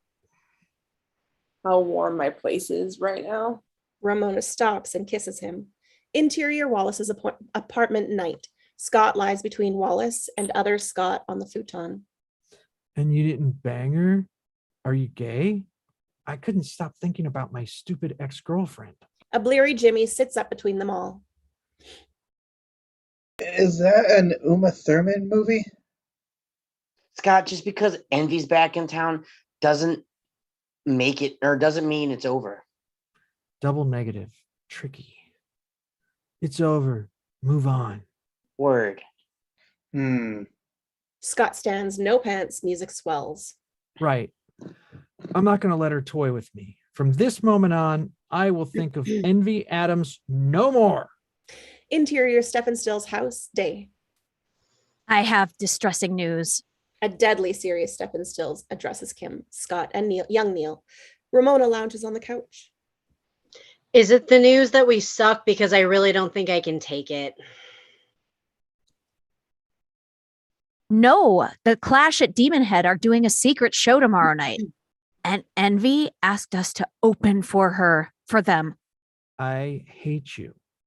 A gig is a gig is a gig is a gig. Maybe you can put your history aside until we get through this thing. You know, for the band. For the band. For the band. Can't we do our own secret shows? All our shows are secret shows. We're doing it. G-Man might be there. We play the next round of the battle Saturday. We need to get some buzz going. We need some groundswell. We need stalkers. Stills paces outside the window to reveal Knives Chau outside. Crash, zoom on her tearful face, pressed against the window, totally crushed, to see Scott cuddling with Ramona. What would you do if your ex was in a band and they wanted you to open for them? If my ex was in a band, Yeah. it might be a little awkward, but maybe it's the grown-up thing to do. Yeah. We're all adults, right? Interior drug smart evening. Knives frantically rifles through racks of hair dye and rants furiously into her cell phone. He's dating a fat butt hipster chick. I hate the stupid guts. I'm gonna disembowel him. Interior Knives bedroom evening. Knives stands on her bed and continues ranting at Tamara. He only likes her because she's old. She's probably like 25. She's just some fat butt white chick, you know? I think you mentioned she was fat. Interior Knives bathroom evening. Tamara helps Knife color her hair under the bathtub spigot. She's got a head start. I didn't even know there was good music until like 2 months ago. Okay, this really burns. We should rinse. Oh, I mean, he knew I was cool, but he thought I was too young, so he tried to find someone cool but old. She's cool? I thought she was fat. Oh, well, she thinks she's cool. This is all her fault. Why? Tamara turns the faucet on and rinses Knives' hair. This must be your fault. Obviously, it's just a twist of fate or whatever, isn't it? Star-crossed lovers, born too late. Knives looks in the mirror. Her hair is exactly like Ramona. Oh God, I look so good. Knives throws a long scarf on, looking sexy, eyes narrowing. Scott Pilgrim destroyed my heart, but I know how to get him back. Push into Knives as she plots. Tamara plops into frame. How? We see text message typing on screen. Young Neil, it's Knives. Oh, MFG, you're so hot. Exterior Lee's Place night. A huge line of two cool youths snakes outside the rock venue. The sign reads, The Clash at Demon Head, sold out. We hear loud music blasting through the open doors. Interior Lee's Place continuous. The loud music stops abruptly. Sex Bomb bow on stage. Thank you. We're Sex Bomb. Wallace and other Scott clap and cheer drunk. The other snobbish kids in the audience shrugs and disperse. We got some merch out the back, so okay. Bar now. Interior Lee's Place later. A disillusioned Sex Bomb hang with Ramona at the bar. Level with me. Did we suck? I don't know. Did you? She has to go. She knows we suck. Ramona excuses herself. Interior Lee's Place, ladies' bathroom moments later. Ramona does her eyeliner. She looks in the mirror and sees two images of herself staring back. Or is it? Knives Chau, 17, single white Asian with identical hair clothes and makeup, standing next to Ramona, looking hot. Hey, Ramona. Hey, Ramona exits confused. Knives follows. what the hell? Interior, Lee's palace, moments later. Ramona and Knives exit the bathroom together. Scott breaks into a cold sweat. Knives shoots Scott a sultry look. Hey, Scott. Knives heads to young Neil's arms and the other end of the bar. Scott struggles with something resembling jealousy. What the hell? Look who Knives is hanging with. Who is that girl again?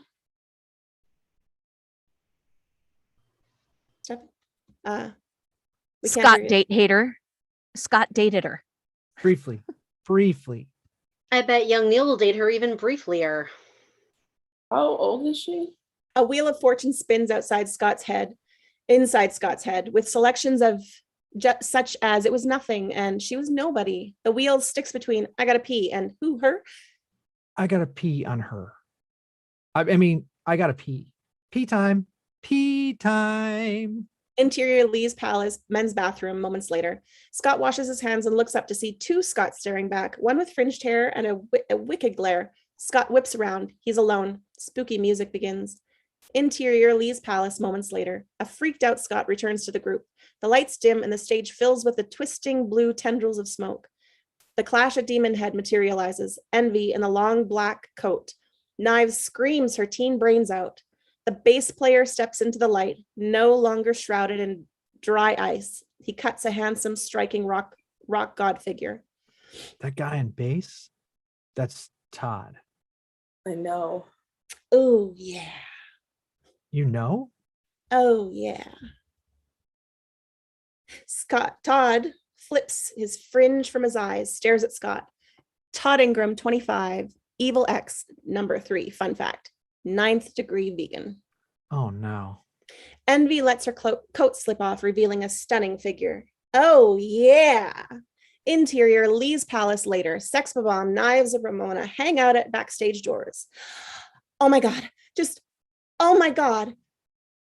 Man, have you seen them live? They're so much better live. I think I'm going to throw up. Julie opens the backstage door and huffs.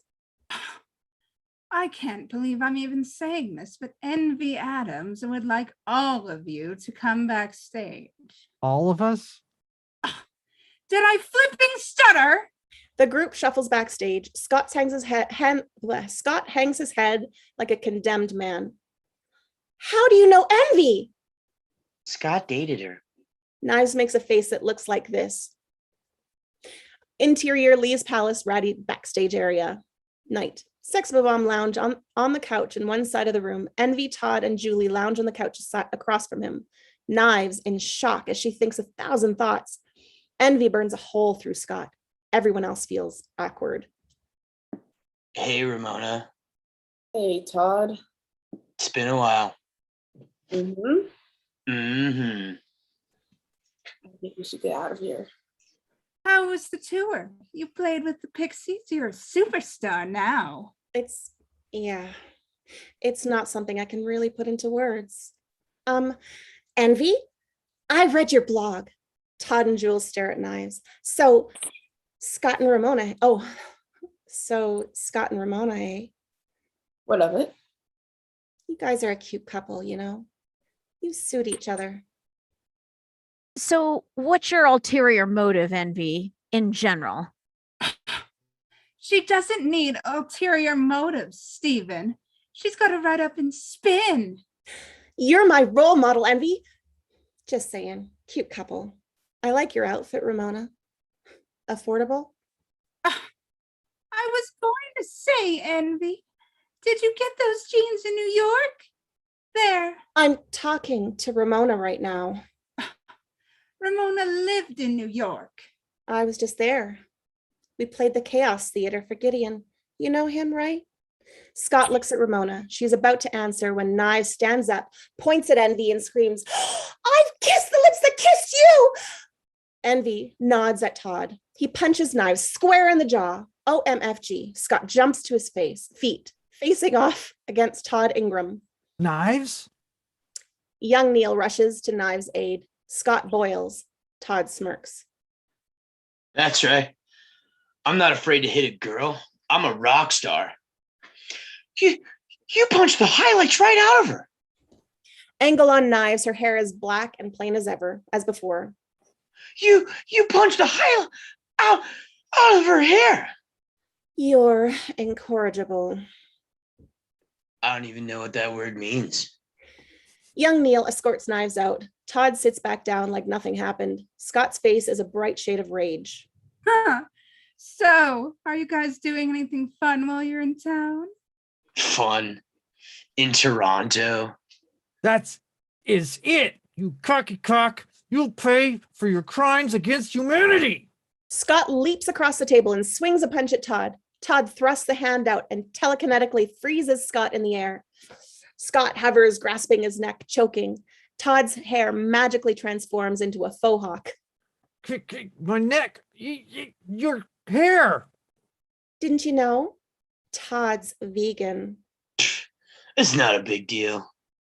Todd telekinetically hurls Scott through the club's wall. Ramona and Sex Bomb peer through the newly made hole in the wall to see Scott sprawled on some trash bags. He tries to keep cool despite being in a lot of pain. No kidding. Anyone can be vegan. Ovo-lacto vegetarian, maybe. Ovo what? I partake not in meat nor breast milk or ovum of any creature that has a face. Short answer, being vegan just makes you better than most people. Bingo. Todd lifts up Scott telekinetically and throws him miles into the air. Scott sails out of the shot and into space. Hey, man, question. I always wondered, how does not eating dairy products give you psychic powers? You know, you only use 10% of your brain. Well, it's because the 90% are filled up with curds and whey. Did you learn that at Vegan Academy? Go ahead, you snippy baby. If you knew the science, maybe you'd listen to a word we're saying. Scott returns to Earth with a thump. He moans in pain. While the others bicker, Ramona helps Scott to his feet. If I peed my pants, would you pretend I just got wet from the rain? Not raining. Oh. How about you give me the cliff notes on how and why you ended up dating this a-hole? Is that really important right now? If there's a key element in his backstory that can help me out in a critical moment of not dying, yes. A brief, scrappy, animated flashback of young Todd and Ramona. I was only dating Lucas until the minute Todd walked by.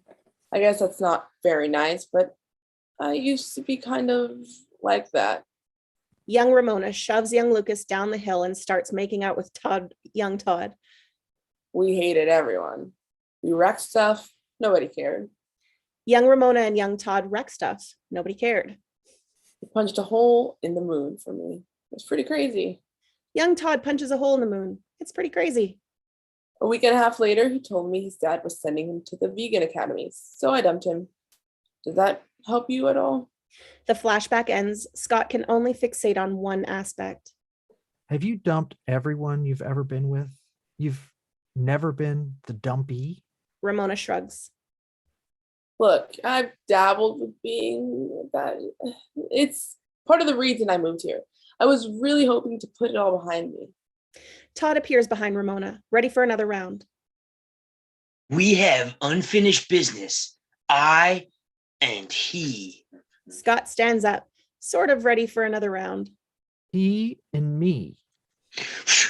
Don't talk to me about grammar. I dislike you. Capiche? Understand?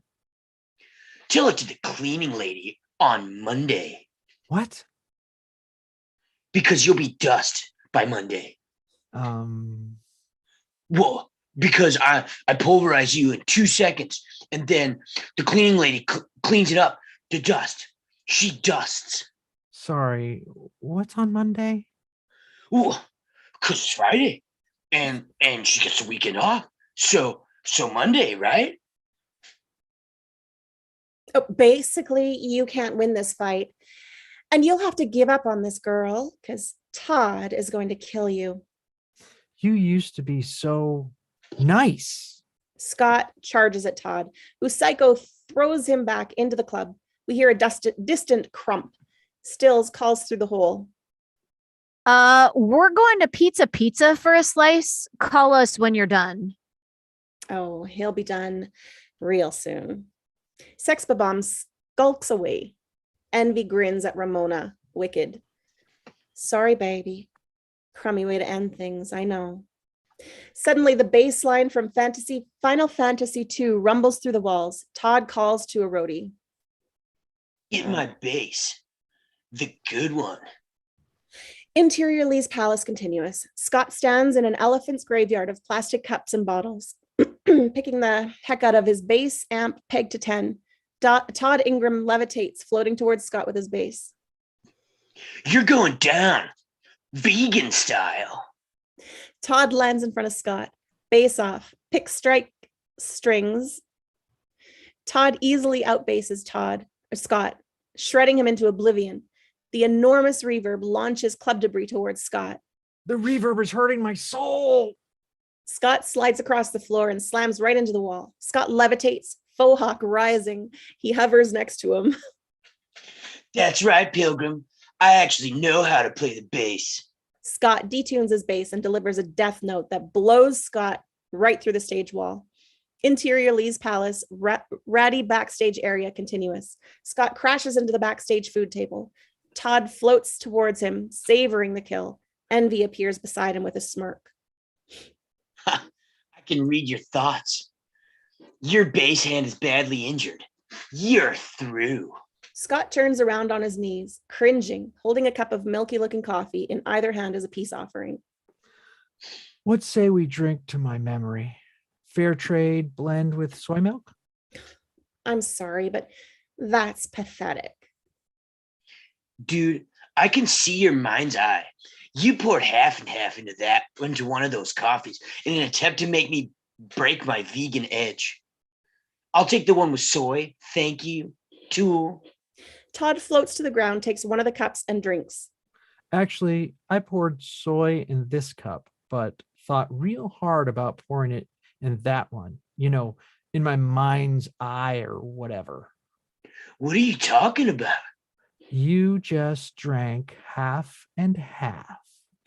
Two trendy police types bust through the wall, making two more holes and pointing their finger like deadly weapons. Freeze. Vegan police. Todd Ingram, you're under arrest for veganity violation code number 827, imbibement of half and half. Oh, that's bull roar. No vegan diet, no vegan powers. But that's like my first offense. I thought I got 3 strikes. Vegan police officer number 2 flips open his code violation book.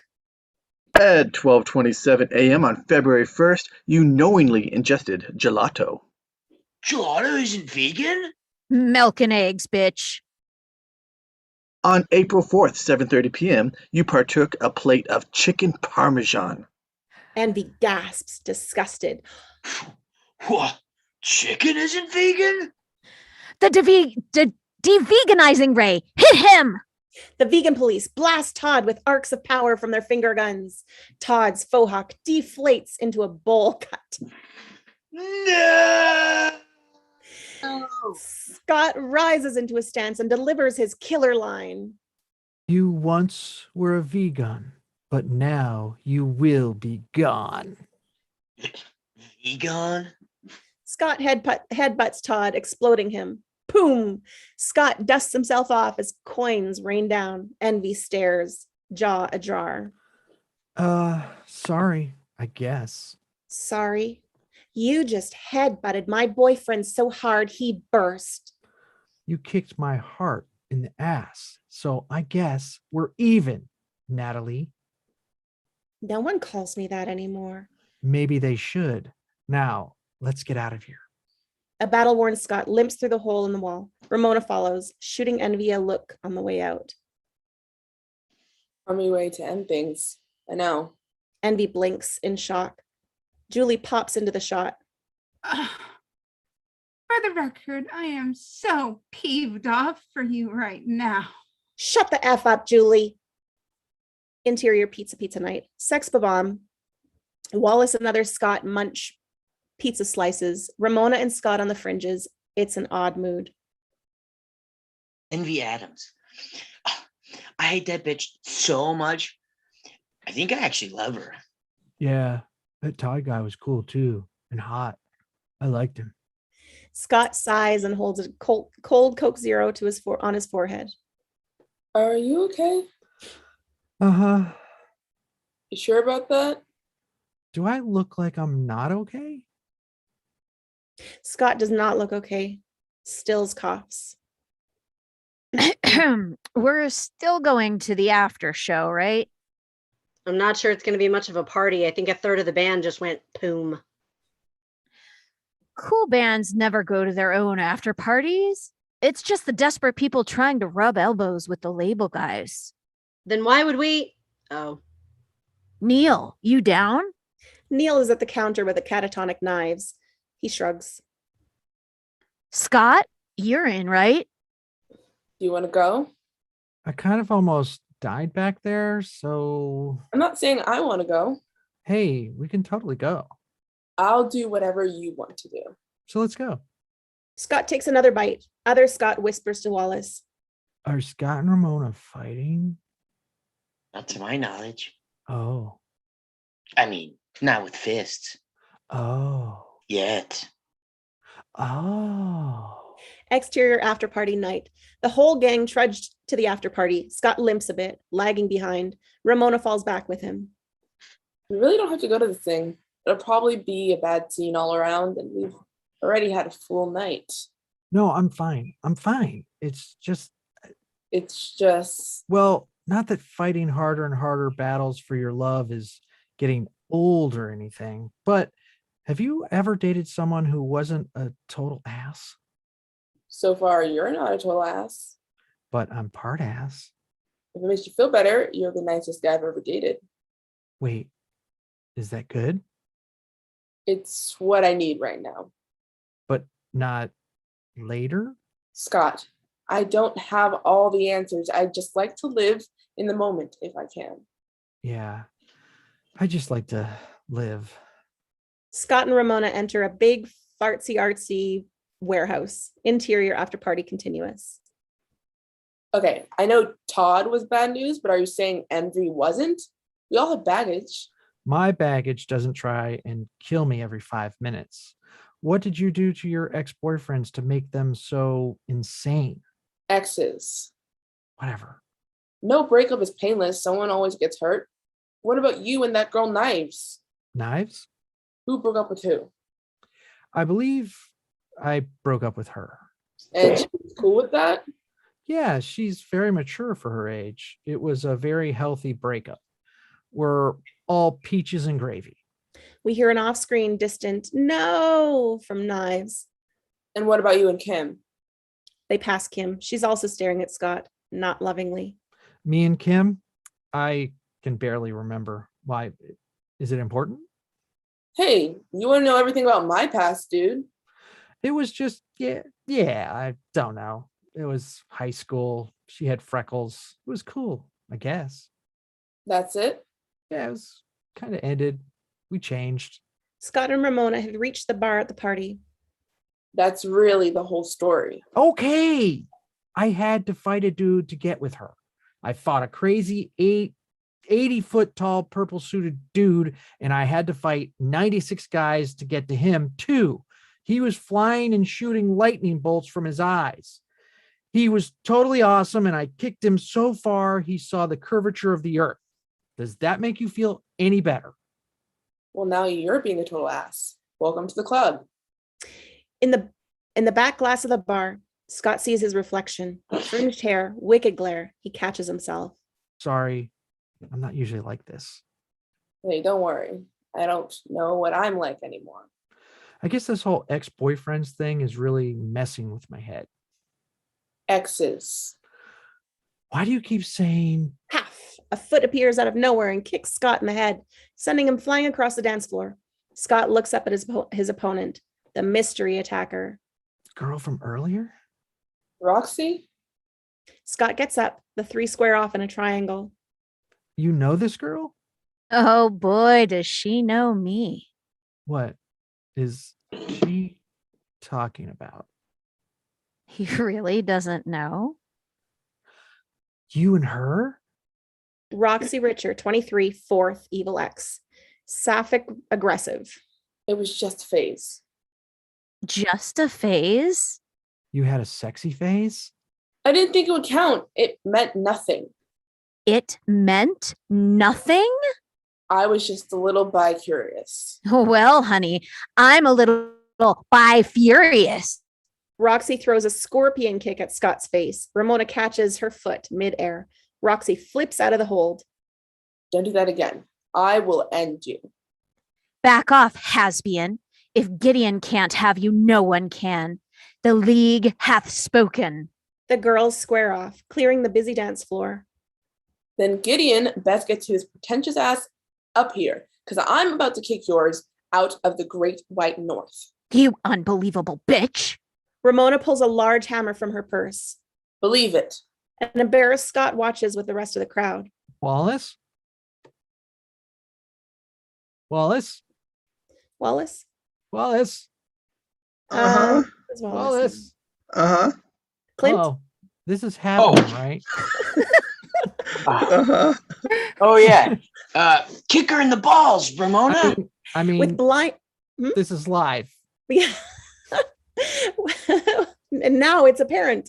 With blinding speed, Roxy slips, it was before with me, slips her belt off and whips a razor sharp flying guillotine belt buckle at Ramona. Ramona cartwheels as the buckles sail between her legs and smashes with it into a disco ball. Mirrored shards fly everywhere. Paff! Roxy vanishes as Ramona swings the hammer at her. It smashes a speaker. Sound on one side of the room cuts out. Ramona turns just in time to see Roxy's deadly belt sailing towards her. She blocks it with her hammer. The belt wraps around it. Roxy hurls the hammer out the window. I'm sending you back to Gideon in 1,000 pieces, you slag. Ramona springs off various pieces of furniture, leaping towards Roxy and punching her in the face. Roxy reels and slams into the wall, leaving a dent in it. I'd rather be dead than go back. He's a creep, you're a bitch, and you all deserve each other. Give it a rest, Ramona. This is a League game. Meaning? Roxy points an accusing finger at the mortified Scott. Meaning your precious Scott must defeat me with his own fists. Or possibly feet. I'm not sure I can hit a girl. They're soft. You don't have a choice. Ramona's positions Scott into a fighting stance as Roxy charges with deadly intent. Ramona puppeteers Scott into a furious volley of punches on Roxy. She staggers and winces. Fight your own battles, lazy ass. Paff! Roxy disappears, then reappears between Scott and Ramona, kicking them apart with the splits. Roxy then kicks Scott into the ceiling. He lands hard on the floor. Every pilgrim reaches the end of his journey, some sooner than others. Roxy lifts her leg over her head, prepares to drop her boot of death on Scott's head. She grins at Ramona. Your BF's about to get effed in the B. Her weak point's the back of her knees. What? How does that work? Whenever we were making out, Okay. As Roxy's leg descends, Scott reaches up with one finger and lightly tickles the back of Roxy's knee. Graphic. Tickle, tickle. Oh. Roxy falls, still on the splits, throbbing with orgasmic meltdown. Scott watches as Roxy giggles between spasms. You'll never be able to do this to her. Roxy screams in ecstasy before exploding into coins. A spent Scott is left standing in the middle of the room. The party starts up again, a wave of gossip spreading around the room. People text furiously and point fingers at Scott. Scott flushes red and retreats back to the bar. Ramona follows tentatively. The gossip echoes around them. So, 2 gin and tonics, please. I thought you didn't drink. Only on special occasions. Why? Did you want one? Scott swigs down his drink. Ramona tries to lighten things.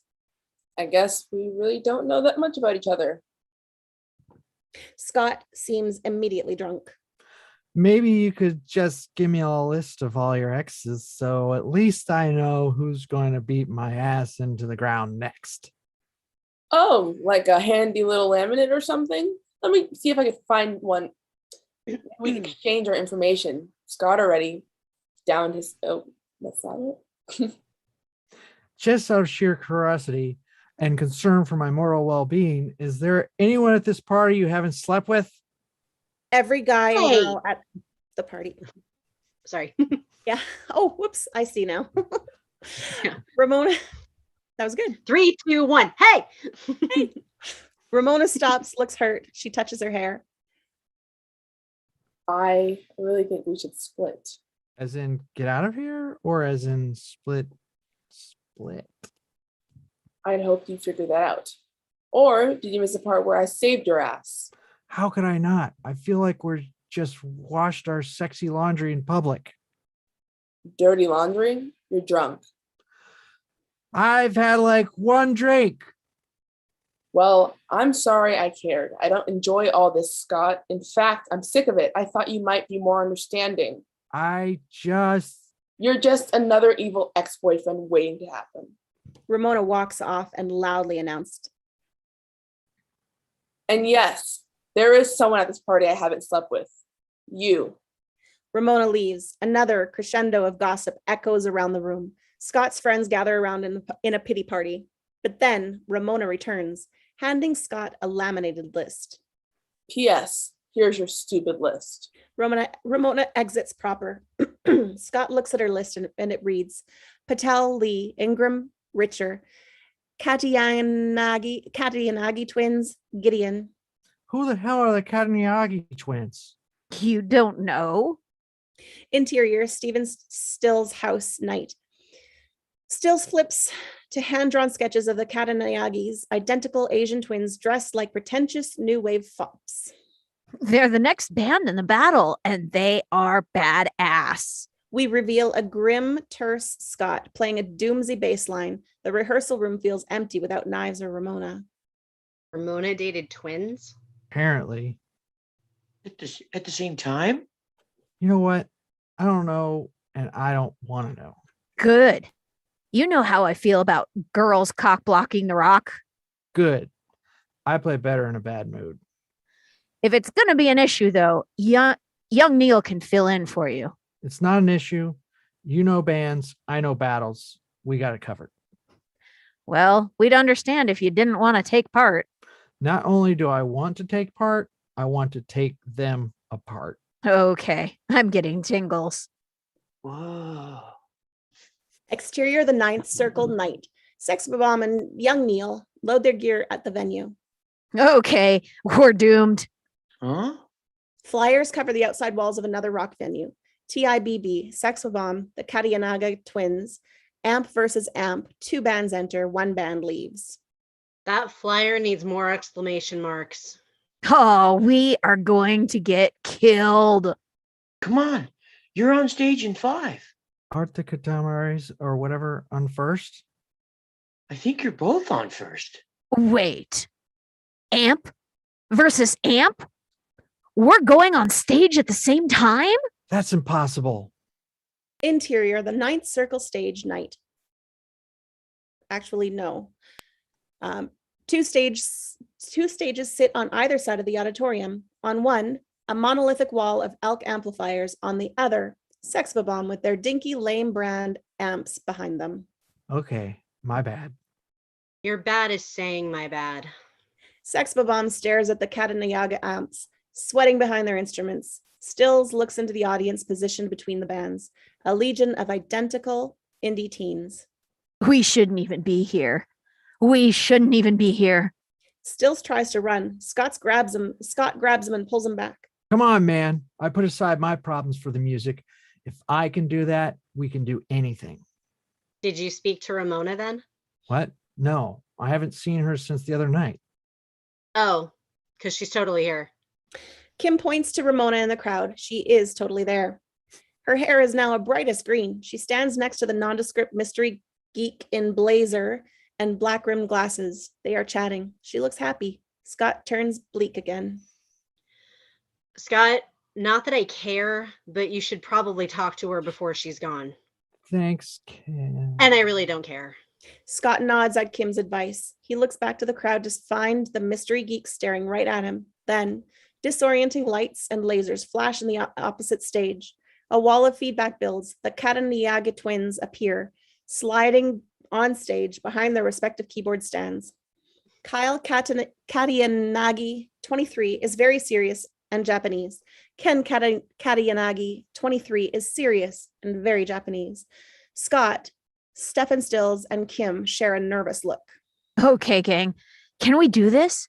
I mean, we can do this, right? Right. Scott? Scott is distracted again by the mystery geek staring at him. Scott! Kyle Katanayagi hits a single note on the keyboard, blasting an enormous wave of sound at Sex Bomb. It is so loud that it shakes the foundations and rips the lighting rig from the ceiling, leaving a huge hole in the roof. The crowd cheers. They brought the house down. Now an open-air venue, snow falls onto the stage. An earth-shaking bass note blows the dust off Sex Bomb. Scott and Stills get into a battle position. Scott screams. We are Sex Bomb! We are here to make you think about death and get sad and stuff. 1, 2, 3, 4. Sex Bomb rocks out, their sound blowing the mass of snow towards the Katayanagis. For once, they sound awesome. Kyle looks at Ken. They share a nod. Ken turns their amps to the Japanese character for 11. Their waveforms transform to the swirling snow into two-headed, I don't know where I got 1,000 from, two-headed white dragon. Katayanagi slams their moves. Heavy weirdness explodes from the amps. The dragon blows a blast of snowy fire, then blows Sex Bomb off the stage. The crowd erupts into cheers. Scott, Kim, and Stills lie in a heap under their instruments. Let's break up now and get it over with. We screwed the pooch in front of Gideon Graves. We're done. Gideon? Is he here? Where? Stills points to the mystery geek who smirks and whispers in Ramona's ear. This is Gideon Graves, 37. He's a jerk. That's Gideon? Scott's eyes reflect Ramona's hair and turn green. He struggles to his feet. The crowd slowly stops clapping as Scott pulls Stills to his feet and helps Kim up. All right, let's do this. Kim, inspired by Scott's new hardcore attitude, comes in heavy on the kick drum. Boom, boom, boom, boom. Heads nod in time as Sex Bomb rocks out. Their waveform transforms a mass of snow into green-eyed Yeti. The Katayanagis fight back with their future sounds on their sonic dragon stalks towards Sex Bomb, slinking on their perfect beat with the Katayanagis' spooky music. The Yeti and the dragons clash at center stage, fighting in time to the music. Scott and Stills brings their pick hands down like fierce punches. The Yeti brings down its fists on the dragon. Sex Bomb hammer down the final note. The Yeti picks up the dragon and throws it at the Katayanagi twins, exploding them and their amps into coins. 999 rockin'. That was epic. The crowd goes bazooki, and a disembodied Scott head appears, hovering next to Scott. Scott looks for Ramona in the crowd, but she and Gideon are gone. Scott hands his bass to young Neil. Scott, what are you doing? Getting a life. Scott swipes the Scott head, and jumps into the still applauding crowd. He can't find Ramona, but comes upon Knives standing alone in her homemade Sex Bomb t-shirt. I just came to see the show. I'm not even stalking you. Knives' usually composed demeanor gives Scott pause. You seem honey. Different. Knives shrugs, different. I feel like I know stuff now. Scott and Knives lock eyes. Scott suddenly spots a flash of green hair exiting the building. Ramona?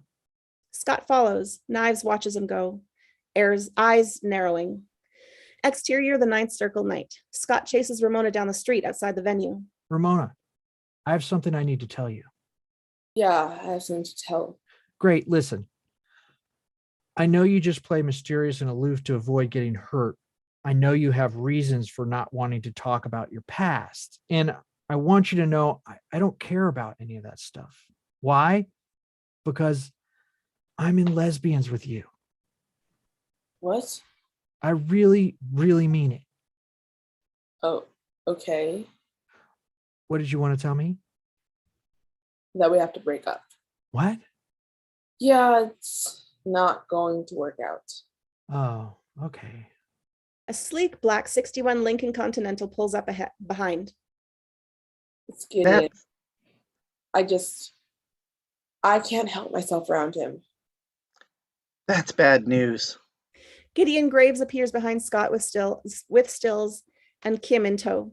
The Lincoln parks. A driver opens the passenger door. The good news, Scotty, is I'm officially loving sex bombs. Bomb. Three-piece rock outfit with a semi-attractive female drummer. Music to my ear holes. Scott glowers. Ramona looks at the floor.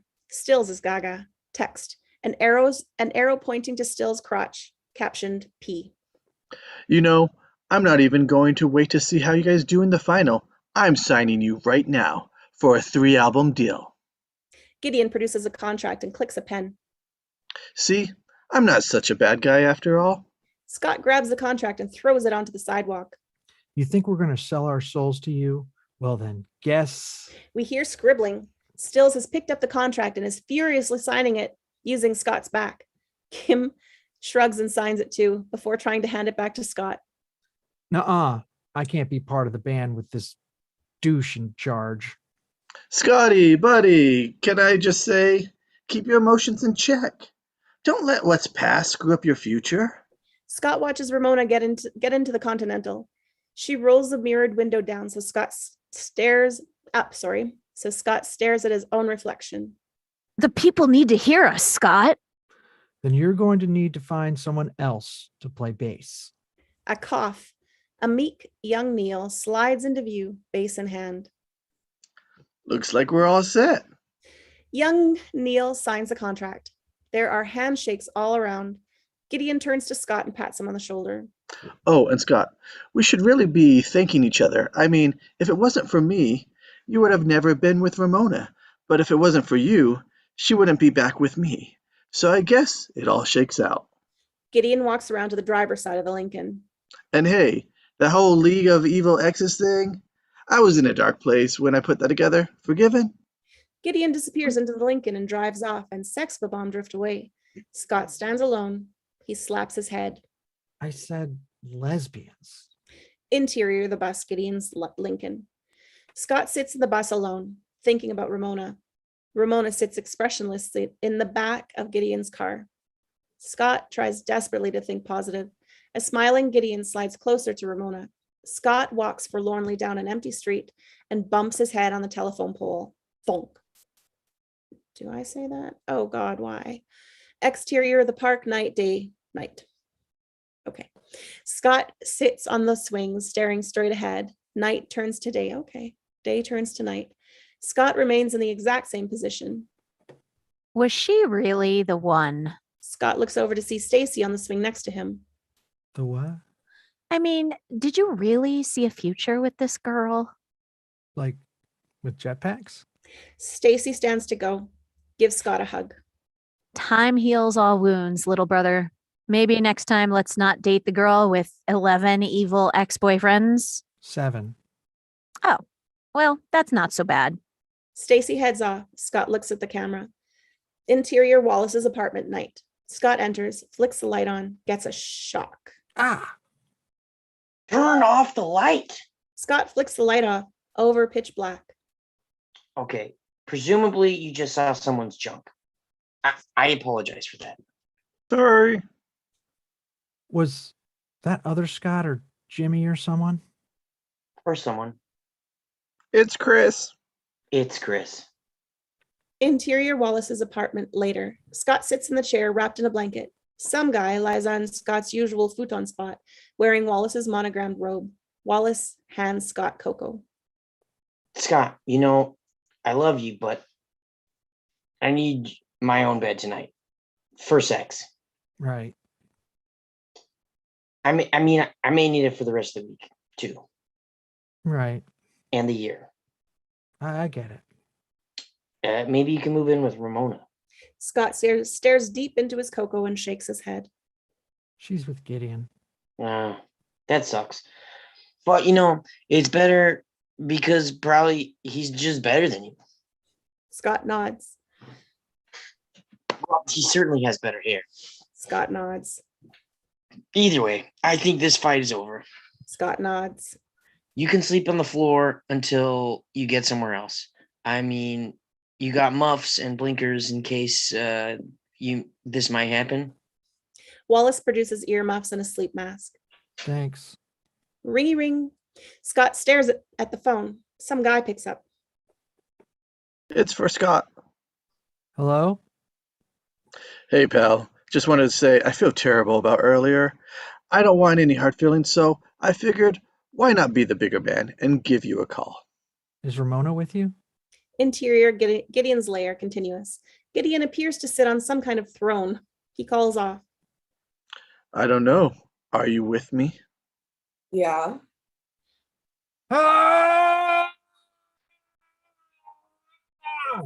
Jeez, buddy, it's gonna be all right. Interior Wallace's apartment continuous. No, I just spilled cocoa on my crotch. Sure you did. Well, as you know, I'm opening a new Chaos Theater in Toronto, and the Sex Bobs are playing our grand opening tonight. And it would really feel weird for all of us if you weren't there. They just, did a sound check, and the acoustics are amazing. Yeah, maybe I'll see you there. I hope so, amigo. I don't want any more bad blood between exes. What do you say? Okay, laters. Click. Wow. What a perfect asshole. Scott turns, alarmed, to reveal Wallace on the other cordless. Forget what I said earlier. Finish him. Exterior streets of Toronto night. Snow blows around the steely-eyed Scott as he stomps towards a group of desolate warehouses near the water. A lone hipster kid smokes a cigarette, leaning against a warehouse wall. Hipster kid. Password? Scott Whatever. shrugs. Whatever. Cool.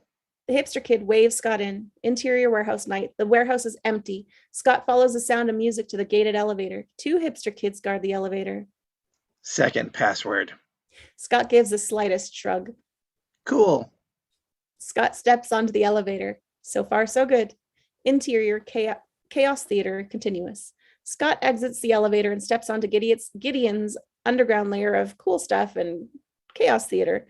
All hipster kids have gathered in one spot of ultimate snobbery. They are legion, wearing identical outfits. Chuck Taylors, skinny jeans. Comeau holds court among them. Yeah. Their first album is so much better than their first album. Scott pushes through the idiot hordes. Sex Bomb are playing on stage right now using sweet band amps. Young Neil on bass. Still sees Scott walking by as they finish the song. Scott, Scott pauses, looking up at his former bandmates. let it go. Don't give him the satisfaction. What if I want the satisfaction? Well, then you're doomed. Scott Pilgrim. Scott turns to see Gideon sitting on a throne of cool atop black velvet VIP pyramid. Ramona kneels at his side. Hey, buddy. Welcome to the Chaos Theater. Somebody get this man a drink. Coke Zero, right? A cocktail waitress with a fringe appears with a Coke Zero. Scott takes a beverage and throws the cup to the floor. I'm not here to drink. I got no beef with you. What if I have a beef with you? Are you still mad about that whole thing with the guild? You mean the league? Guild, league, whatever. It's ancient history. Gideon puts his arm around Ramona. I'll show you how ancient of history it is. Scott gets into a fighting stance. Gideon loses his cool. No use crying over spilled Coke, buddy. The lady made her choice, and we're all going to have to move on. Well, I ain't moving, buddy. You want to fight me for her? Was that not clear? Was that not clear? Sex bombs shake their heads. Gideon stands up, flexes. Now, why on earth would you want to do that? Because I'm in love with her. Ramona and Scott lock eyes. A new power comes over Scott. He reaches for the heart design printed on his ratty vintage t-shirt and pulls a flaming blue sword from his own chest. Scott earned the power of love. Ramona looks away from Scott. Gideon smiles. I think this deserves a song. Kimberly? Kim scratches her head with a middle finger before grudgingly launching into a number. We are Sex Bomb. We are here to make money and sell out and stuff. Kim clicks out a fast tempo. Sex Bomb begin to rock out. A horde of hipster indie kids attack Scott Pilgrim on beat. Scott swings at them with his flaming blue sword. He slashes at them to the beat, exploding each attacker into coins. Scott then runs up the side of the pyramid towards Gideon. Ramona, my cane. Ramona hands Gideon a cane with a G-Man engraved on the handle. He unsheathes the sword that could not have fit in there. Oh, Scott and Gideon, I don't know, lost my brain for a minute, leap towards each other. Gideon descends like a vulture and smashes the sword out of Scott's hand. Scott hits the ground hard, rolling to a stop. Your club sucks, by the way. Gideon approaches to administer the final blow. If my cathedral of cutting-edge taste holds no interest for you, tragically Canadian sensibilities, then I shall grant you a swift exit from the premises and fast entrance into hell. Gideon raises his sword. Then from above, Scott! Knives Chau sails into frame and kicks the sword out of Gideon's hand. She lands awkwardly, tripping and falling down the side of the pyramid. Gideon chuckles. That is priceless. Scott, excuse me, looks to Knives, both concerned and amazed. She quickly recovers and points a furious finger. Knives Chau, 18 years old. Fun fact, Scottaholic. Ooh, she's 18 now. You'll pay for what you did to him. Listen, Kung Pao Chicken, your old boyfriend brought all of this on himself. He was warned plenty of times, but did he listen? Did he I'm not talking to you. I'm talking to her. Angle on a confused Ramona standing behind Gideon. What? You broke the heart that broke mine. Get ready to chow down. Knives leaps up the pyramid towards the shocked Ramona. You're kidding, right? Knives pulls out knives and charges. Ramona fights defensively, redirecting Knives, parries without harming her. You can't say I don't know how to put on a show. Gideon lashes out at Scott. He can barely block Gideon's tremendous blows, distracted by his dueling exes. What the hell is your deal? You stole him with your advanced American bad stuff technology. Sorry, I hate that word. Duel. The fighters weave in and out of each other, throwing blocks and punches, kung fu style. I don't know what you're talking about. I didn't steal anyone. Scott lands a kick to Gideon's chest, sending him flying off the edge of his pyramid. He then blocks a punch from Knives to Ramona and spins her away, separating them. Can we please stop all this fighting? Nobody stole anybody. Knives, I dated you and then I dated Ramona, okay? I mean, maybe I kind of forgot to tell Knives right away, but... And you cheated on me, Scott? You cheated on both of us. Knives and Ramona both look at Scott, neither amused. You cheated on me with knives? No, I cheated on Knives with you. Is there a difference? You weren't wronged. Scott breaks into a flop sweat. Right? Knives and Ramona stare at Scott. Game over. Stab. A sword pierces Scott's chest from behind. Scotty, you can cheat on these ladies all you want, but you can't cheat death. Scott slides off Gideon's sword and falls to the ground. Text with arrows pointing to Scott. Dead. Everything goes white. Sand blows through the frame. Scott's eyes blink. He looks up into the blinding blue sky.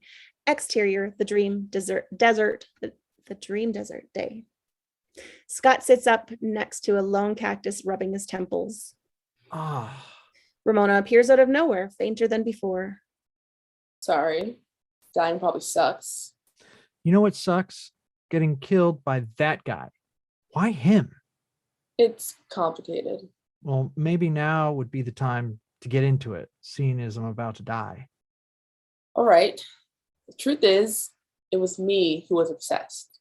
I was crazy about him, but he ignored me. I was more alone when we were together than I ever was on my own. That's why I had to leave. And that's when he started paying attention. So why go back? I can't help myself around him, Scott. He just has a way of getting in my head. Well, that's legitimately disappointing.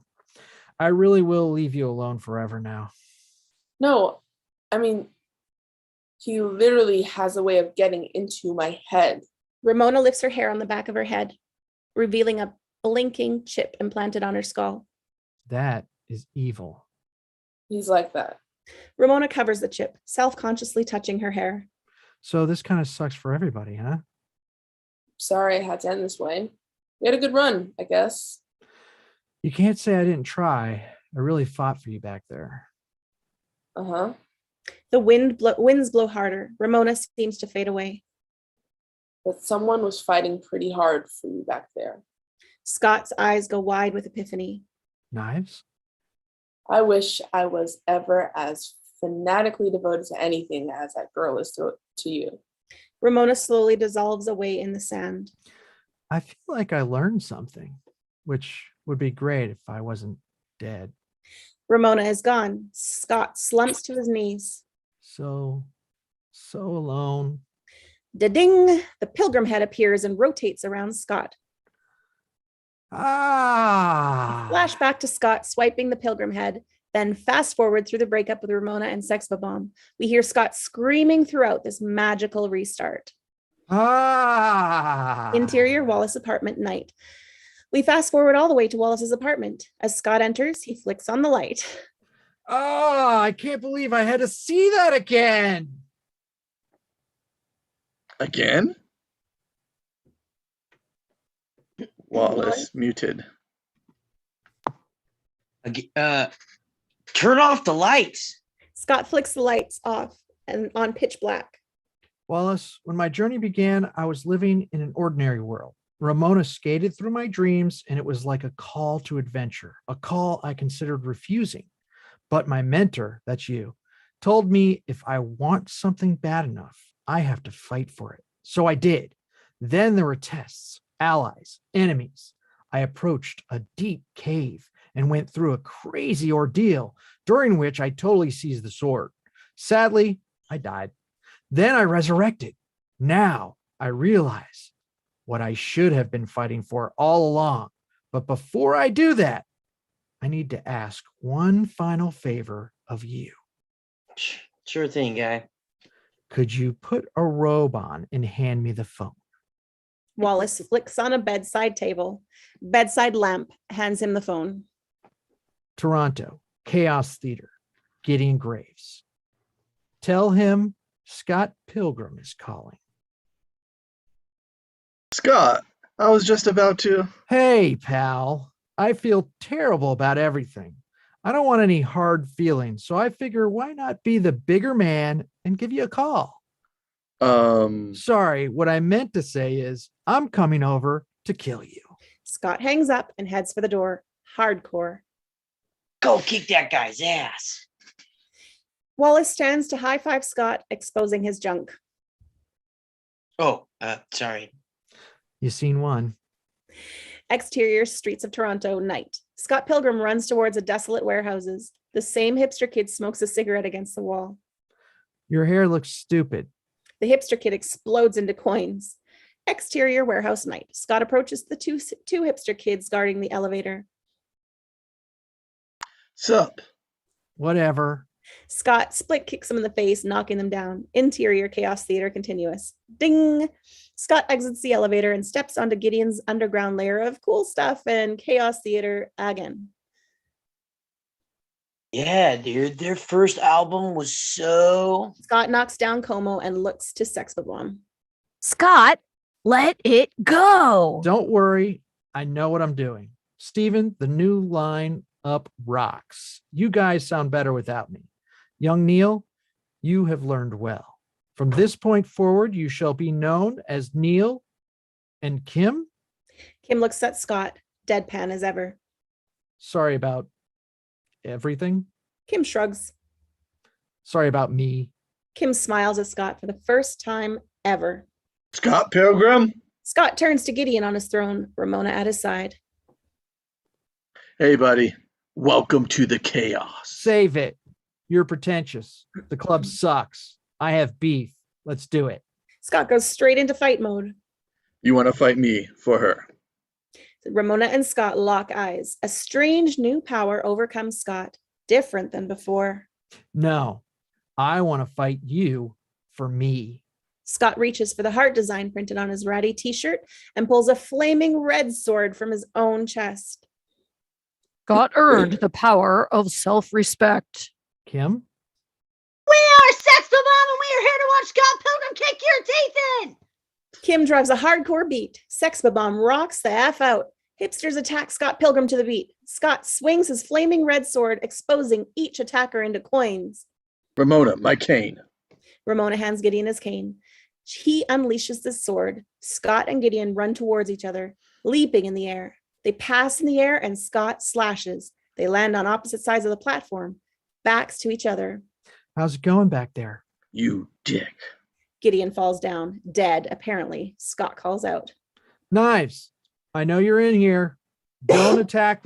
Knives sails through the air and kicks Ramona in the head super hard. We hear a metallic clunk. They square off. Ramona's staggered. Knives pulling knives. Steal my boyfriend. Taste my steel. Scott jumps between them, hands held out. Enough. Knives tries to go around him. Scott grabs her wrists. She kicks him in the face. No, Scott. This fat butt hurt me and I will have my revenge. No, Knives. I hurt you. I cheated on you. Knives steps back, stunned. You cheated on me? Scott? I cheated on both of you, and I'm sorry. I was a different guy back then. Knives' frown melts. Scott turns to Ramona. And you're not a fat ass. She didn't mean that. So, are we all good? Ramona rubs the back of her head. The chip no longer blinks. Never felt better. Are we all done with this hugging and learning? I thought we had a fight going here. All turn to see Gideon, bloodied, but still grinning.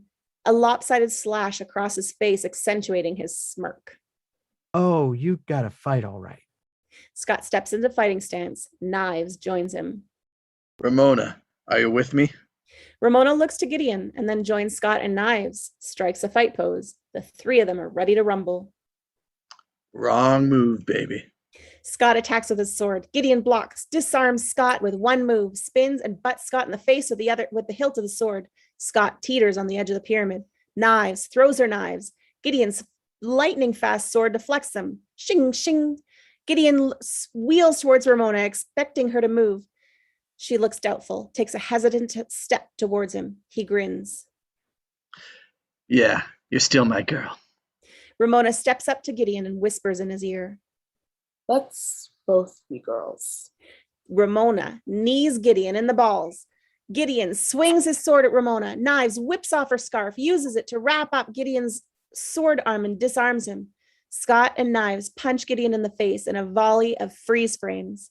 Knives kicks Gideon in the stomach, and Scott follows with a punch in the nose, sending Gideon sliding across the floor. Gideon gets back to his feet via backflip. He shakes off the assault and grins. You made me swallow my gum. That's going to be in my digestive tract for 7 years. Gideon throws a series of wushu moves that give him a power up. His glasses glow. His health bar increases. He makes an X with his finger and he draws a new power up sword. He cuts big arcs with Scott, Knives, and Ramona. They barely dodge him. Scott spies his sword and picks it up just in time to block Gideon's attack. The sword creates an X. Ramona kicks. Gideon blocks, knocking her down. Gideon swings at Scott. Scott ducks. Knives attacks and scores a hit. Gideon hits her back, dropping her.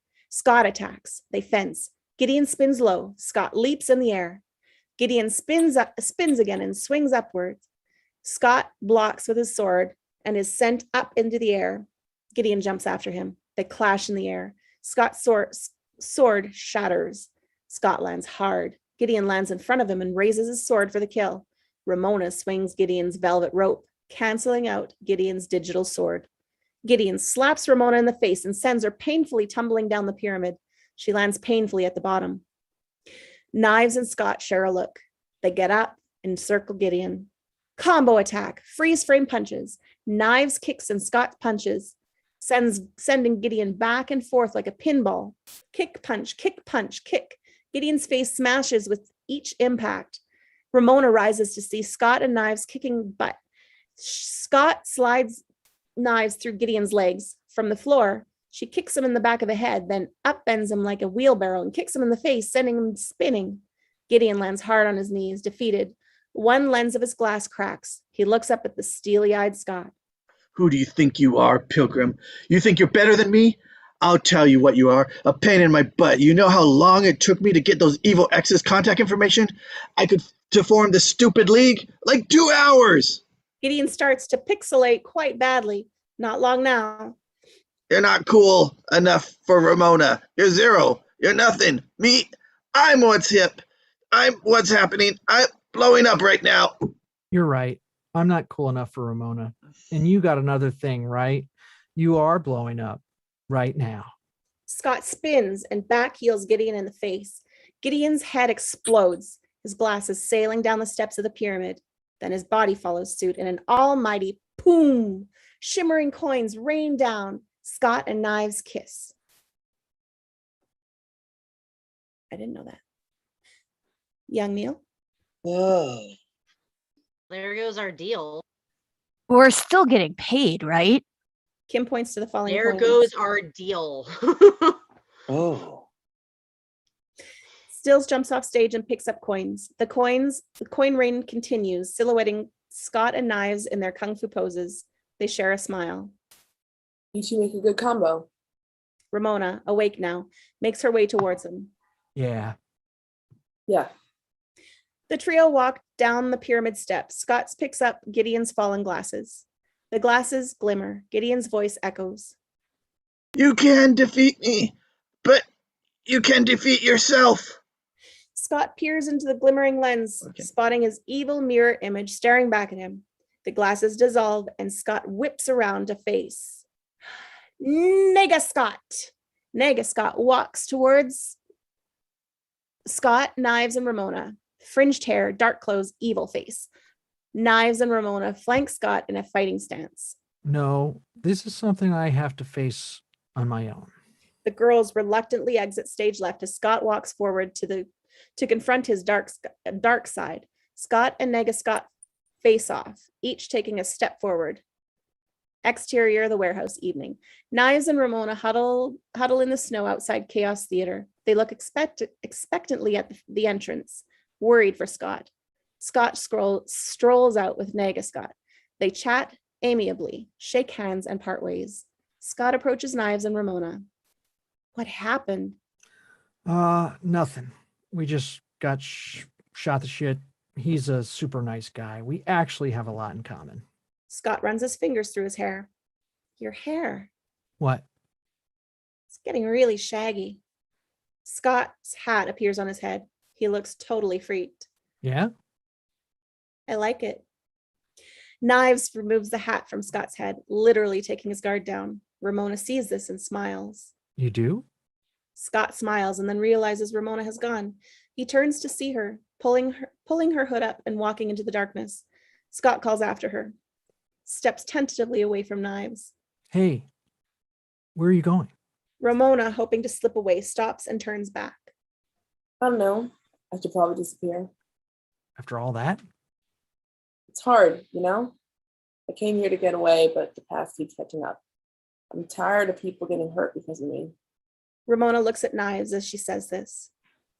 I think I understand. Snow begins to fall. Ramona straightens his parka tenderly. I should thank you, though, For what? for being the nicest guy I've ever dated. That's kind of sad. It is kind of sad. She takes his hand briefly, then lets it drop. Well, bye and stuff. She turns to walk off again. and stuff. She turns to walk off again. Scott watches, then hears, "Go get her." Surprise. Scott turns back to see his smiling knives. What? "You earned it. You've been fighting for her all along." But what about you? "I'll be fine. I'm too cool for you anyways." She grins and kisses his cheek. "There's someone out there for me." We hear a cough. Young Neil sidles into frame behind her, guitar in hand. We hear a second cough. Nega Scott, who also sidles into frame. Knives doesn't look back, but urges Scott to. "Go talk to her before she's gone." Ramona walks into the night alone, but then Hey, mind if I tag along? Ramona is flabbergasted to see cheery Scott walk alongside. You want to come with me? I thought maybe we could try again. Ramona smiles. She holds out her hand like in the park scene earlier. Scott takes it. We see the door with a star on it, standing right in the middle of the street, snow swirling around it. Scott and Ramona walk toward the door. Sunrise coming up over Toronto. Night magically turning to day. Winter turning into spring. Over this magical transformation, we hear a lush rendition of Ramona swelling and hear whispers of gossip over Toronto's cell phone airways. Oh, we can't hear you. You're muted. It doesn't show you muted, but somehow we can't hear you. No. Heather? Okay. Is that better? Oh, that's Yes, good. it's working. Got it. Go for it. Thanks. Eee! Oh my gosh, can I blow your mind? Scott Pilgrim totally threw down with Gideon Graves at the grand opening in Chaos Theater. Yeah, it was apparently awesome. Oh my God, it was a huge fight. I mean, bananas. My little brother kicked a guy's head off. Literally. It was unbelievable.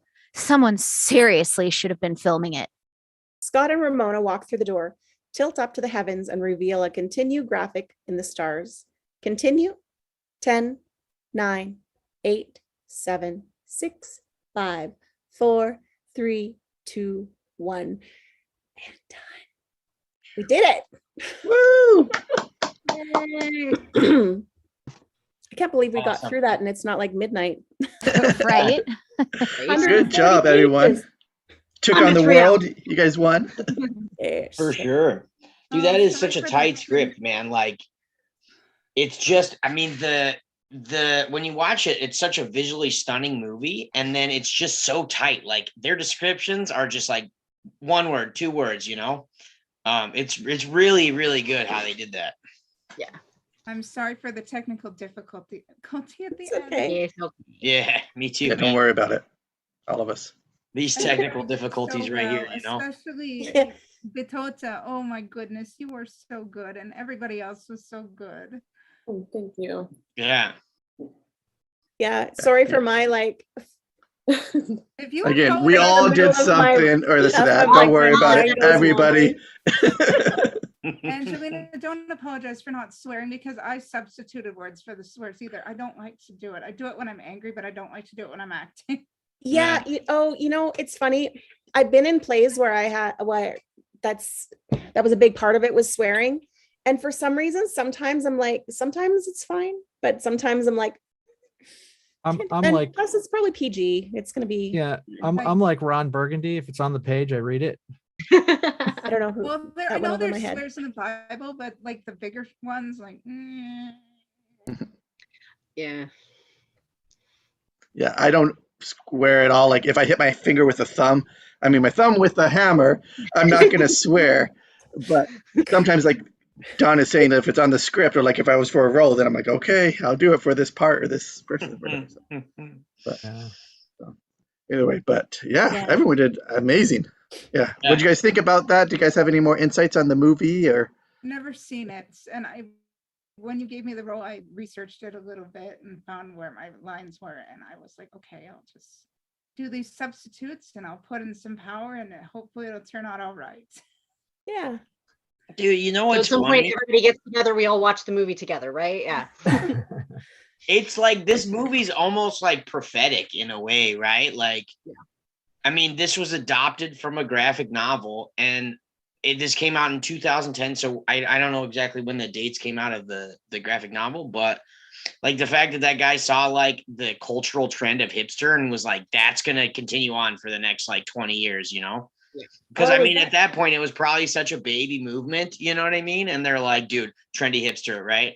And then it just kind of like the rise of this whole positive thing. like graphic novel movies and stuff. This kind of was like the beginning of the major swell that led into like the last 15 years. So Yeah. it was ahead of its time and really kind of like on the nose at the time. So it was good. It's a good film. It's awesome. And I watch a little bit behind the scenes stuff. And because it was a graphic novel, like the guy wrote a lot of it up in Toronto and the stuff. And so he himself would take photos of like references. And so in the movie, they went and got a lot of those actual locations that he used for the graphic novel and stuff. Yeah. So I'm like, that's cool.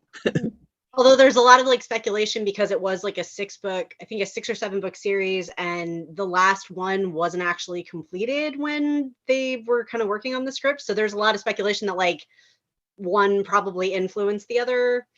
So because the graphic novel was supposed to end a little bit differently than what the movie did. But I don't know. I think they're both kind of interesting and unique in their own separate ways. So that's Kind of like a Game of Thrones thing. Yeah.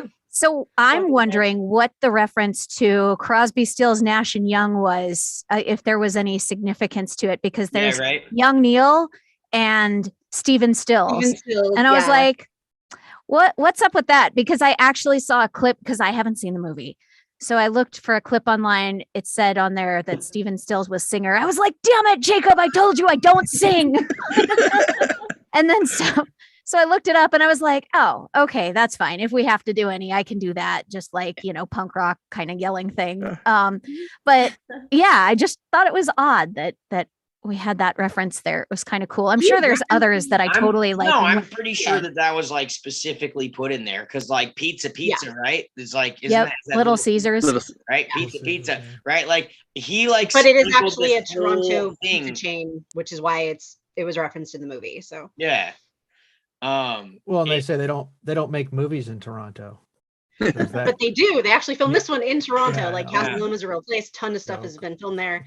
Ironically, it's one of the few films set in Toronto that was filmed in Toronto, because normally like Toronto is, I can't believe it's not New York for films because it's so much cheaper to film up there.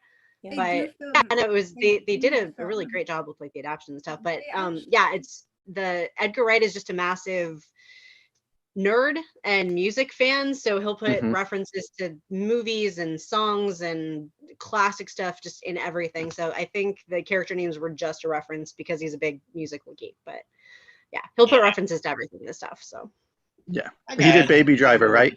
Too. Yes, he did. A fun fact, they actually do make films in Toronto and shows. Star Trek Discovery was filmed in Toronto. It still is. Oh yeah, the ton. There's a lot. While I was visiting there, actually. You were what? Oh, I said Suicide Squad was actually filming in Toronto when I was visiting up there. So I was like 3 blocks from where they filmed the chemical diving scene. So it was interesting. They shoot a lot of stuff up there. It's really pretty crazy. Have you ever been an extra in Toronto? That would be just even amazing. I would love to. I was only there for 6 hours, so no. If I ever moved up there, yes, Toronto and Vancouver are like the 2 major filming places in Canada. So yeah, I know. Wasn't part of the Star Trek movies, like the newer ones, weren't part of them filmed in Vancouver? Mm-hmm. I know, because I sent in when they were asking. I think I sent in a bit of a DVD audition for Star Trek Beyond. Just that would have been so cool. Yeah, totally. So my obsession is Star Trek, yes, and I would love to be part of it, just so you know. Yes. Shout out to Heather and Star Trek. Live long and prosper. Yeah, dude. I've been Shout out to anybody that sent in an audition for a movie role. That's just amazing. Yeah, anybody who goes for it, Yeah. And everybody here giving it y'all. doing table reads, participating, acting. Yeah, that was sweet. I mean, that's like, I mean, I know we've done a lot of other classic scripts, but this was like our first step into the modern script. And it's, I mean, like we were saying, it's tight, dude. Like it is. I mean, you see the other long character descriptions and scenery descriptions, and this is like sitting there on a table, leather jacket, done, you know? And more spec script type format. Like it did say continuous a couple times, and some things bold, but we didn't have all the camera directions and Yeah. etc. either. Which I think too is true, because I think, you know, there's so many people out there that are trying to get into script writing. I was literally reading it prior to getting it. This book is awesome. I don't know if we can do well, Put it in front of your chest. really can't see it If you at put all. it closer to yourself, there The you go. Hollywood Standard. It's just a straight. It doesn't really talk too much about how to write or like how to develop scripts. It's more like this is exactly what it's supposed to look like, you know. But like one of the things that he was talking about is he's like the standard now is 110 pages, right? And you know, you get a lot of flack. Like this one's 140 pages, and what he said is that like though scripts that are like that are the ones that are getting ordered, right? Like James Cameron says, all right, I want this script to be made, right? And so they pick a writer to do that. So the deal's already been made before they start writing anything. But a lot of young writers are trying to get their foot in the door with spec scripts, right? So it's like, how do you write a spec script to start getting your name in the door so that people will start wanting to call you up to become a professional writer, you know? And so that's why I think this script is so worthwhile to examine, you know? Yeah, and like Angelina said, like this is 140 pages, which seems like a lot for most scripts, but it's also like they have the general rule about a minute a page, but some movies move faster and quicker. Like this one is a quick, fast-paced movie. So even though it's 140, that's not like in this type of filmmaking and with this director and stuff, it's not a long movie. It's not a long script. Yeah. It also has the performances that aren't in the script full out. They had a lot of performances in the movie as well. Yeah. Yeah. Any you can remind us of? Any that come to your mind offhand? What's her name? Blonde. She's plays Captain Marvel. She plays Envy. Envy. Brie Larson. She sang a full number when she goes, "Oh yeah," and that's like leading into her singing that song. And the band plays a couple times as well.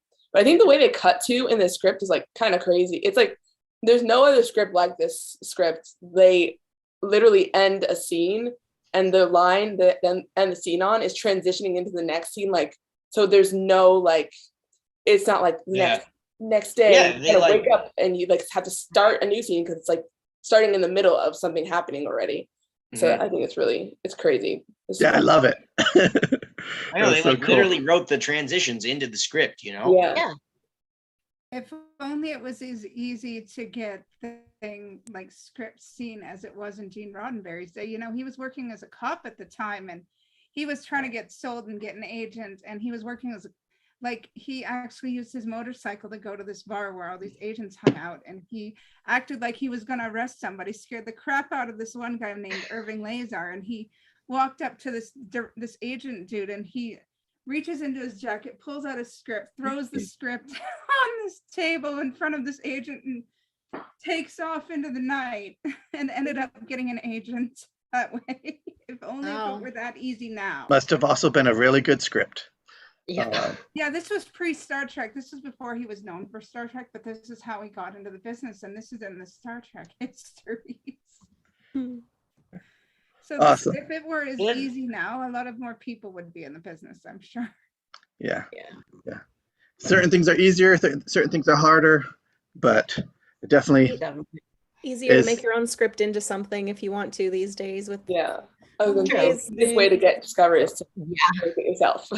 Sorry, say that again. The easiest way to get discovered is to make something yourself, and they'll be like, but not also, so easy. But went into a camera store actually today. It's like I was telling Jacob I just DP'd it on a project, and it kind of opened up the whole mind into film and stuff. And so I was like, all right, I gotta like start getting some film gear. So I had naively walked into this place and they're like, oh yeah, dude, well, the camera's like $5,000. And then, well, you need a couple lenses, right? So that'll put you at about 10 grand. And then, you know, oh, you got to get a couple of mounts and then you got to get the cage. And then like you got to have a dolly, right? And you're like, okay, yeah, let's, you start getting into the $15,000, $20,000, $30,000 range, And it depends on what your goals are. Like there have been movies made with iPhone, I think, was it iPhone 12 or something? Mhm. And it's like an Oscar nominated short filmed on a phone. So there's one phone, the iPhone 5, that got awarded tons a while back. iPhone 5. Yeah, you start with what you have, and you learn the limitations. Like phones don't have as much dynamic range, so you put a lot more light into it, and everything's a little brighter. And in post, you can change it. And so there's a lot, and like we're saying, you use what you have, and then you grow. And as you get better, then you can rent other things and move up from there. And grow your equipment as you grow your experience. So. Yeah. Or get a backer.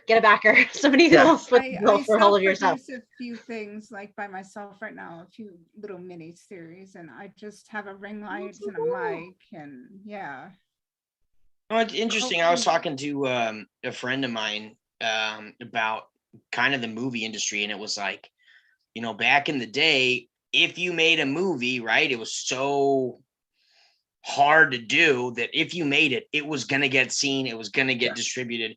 Even like not that long ago, I mean, if you look at Sling Blade, that was kind of the deal, right? Like that was Billy Bob Thornton's breakout movie, and he like managed to get a film together, put it out there, and it was a great movie too. But I mean, it just got seen, and now we're at the place now where streaming services are popping up left, right, and center. There's so much content out there now, and so a lot of things get muddled. But at the same time, like I feel like we're like moving into the golden age, right? Because people who didn't really have access to it, and didn't have the ability to move out to Hollywood and then be in the muck forever, like they can sit down in Toronto and like start working this and building it out. And I think we're going to see a new age of stories from whole different parts of society that we never even saw before start coming up and telling some really powerful stories. And so I'm super excited for the future of cinema for sure. Yeah. Oh yeah. Totally. So on that note, all of you will go around and you each can say what involvement you have and would like to have in cinema, and where people can find you if they want to connect with you or see more of you. So I don't know if the grid is still the same for everybody or still the same for me, but I'll go around how it is on my screen. And so again, number 1, Don Lampasone. Well, it's donlampasone.com is where my work lives. It's not all of it, but it's enough.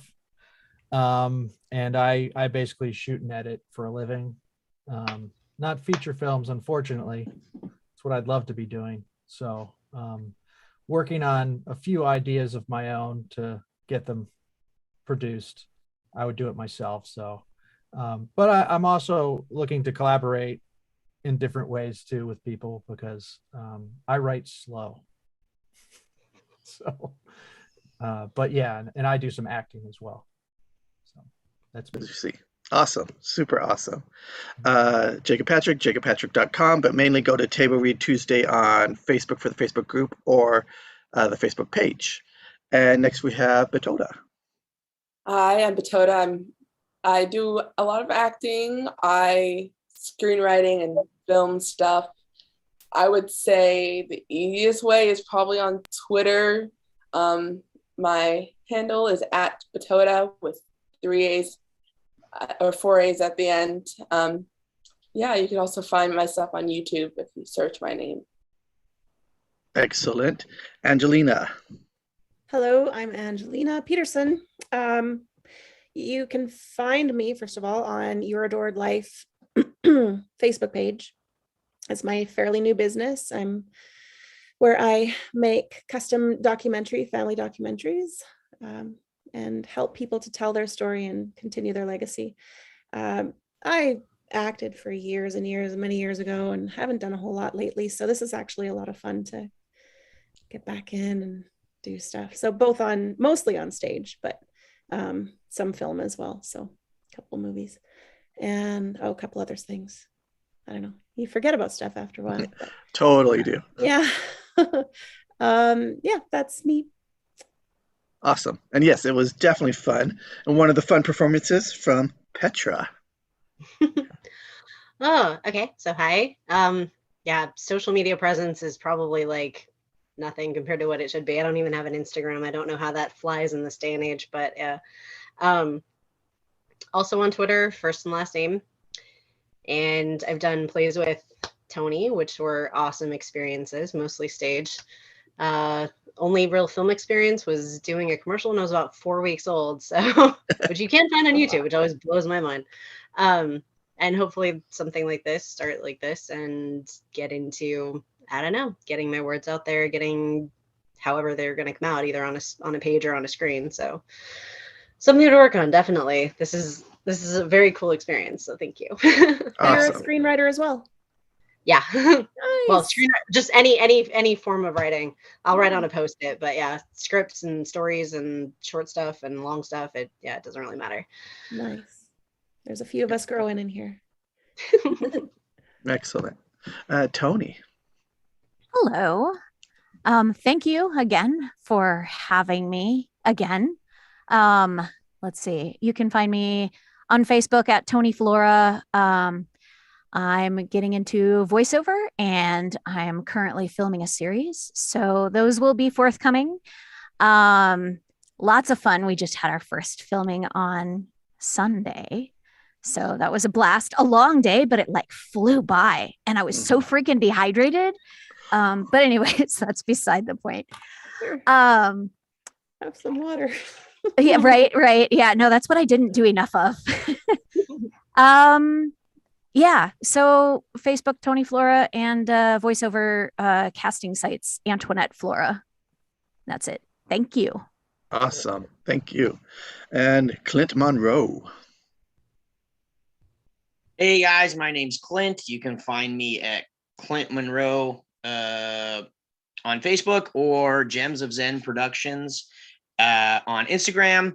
Lots of things are going on in the works. I continue to do this. This is awesome. I absolutely love it. It's such a good way to go through and read scripts. I pick up something every time I do it. And then, you're taking down writing notes. I did get to DP on this project. It was actually really cool. The story was about a man who had lost his father, a migrant worker in the United States who's lost his father and was unable to travel home during COVID, which is something that's very timely and it happens to a lot of people. So that was an awesome project. And then, just writing and being in the whole creative space has been something that's been really awesome to me. So I bounce back up between here and LA from time to time. But I'm looking for any opportunity to collaborate, to tell a story, whether it's funny, happy, sad, scary, whatever. I just like stories, man. So thank you again for having me. I look forward to coming back next week and developing more of my voices. I hope I did a decent job with the characters. It's fun, man. This is a great script, great opportunity. So thank you. Thank you. And from the Green Galaxy, Heather-Leigh Cameron. Can everyone hear me? We can. Yes. Yeah, you're a little quiet, but yes. Oh, am I? Okay. My name is Heather-Leigh Cameron. You can find me on IMDb, Actors Access, YouTube under the channel The Storm and Latter-day Saint, Instagram, my Facebook page, Heather-Leigh Cameron, creative freelancer. I've done acting, voice acting, theater, writing, and self-production. Yes, I've been doing all those things, and I'm only 34 years old. I work very, very hard. I am looking for work if anybody's hiring. And I'm absolutely passionate about what I do. I feel that everything I bring into the world, I feel like it's bringing children into the world. And I absolutely love everything I bring into the world. And I'm so grateful that I have the chance to bring something wonderful into this world. So, and being a neurodivergent individual, I feel it's my right to bring everything into this world because I am an underrepresented individual. So I take pride in everything because there's so few voices of us neurodivergent individuals who actually get to bring things into the world. And I see myself as a dreamer and a dream. And who else? Like, who else is going to do it but me and those who actually, because not everybody has to bring their voice into the world, but I do, so I'm going to do it. Anyway, Awesome. Thank you. We love your dreaming. We love your passion. Love that you're bringing it all into the world and sharing it here with us and being a part of this. So thank I'll you. post my links. I'll share the links if you want. Did you get All them right. all? At least one, I think two. Yeah. So we'll get Again, those. The Storm and Latter-day Saint on That's when we YouTube, got. Heather-Leigh Cameron, creative freelancer. I'm on IMDb, Actors Access, Instagram, Twitter. Yeah. Feel We'll free get to them. We got them. All right. Scott Pilgrim versus the World cast here. Table Read Tuesdays. Thank you, everybody. Thank Again, you. you all did amazing. It was fun. So Thank happy to have you guys here. Hope you all come back and Yeah. we'll see you guys. And share this with other screenwriters who want to get Yeah. better at screenwriting. Share it with other actors who want to get into acting and want to do something like this. We actually are looking for more diverse as well. Yes. So please, yeah, if you have other diverse actors, person of colors, actors that would like to do something like this, please invite them. We want to build that roster so that if we have parts that we can give them. We have some Yeah. scripts coming up that require it. So Yes, we do. Diversity rocks. yes. Yep. Live So- long and prosper, y'all. Let's do it, man. Let's start a revolution, guys. Come on now. Fun. All right. Great All to right. see everyone again and great to Thank see the new you. faces. Yes, Yeah. thank you very much. So happy to have Coming you here. back. Yes. All right. See you guys soon. Bye-bye. Yeah. Bye. Bye.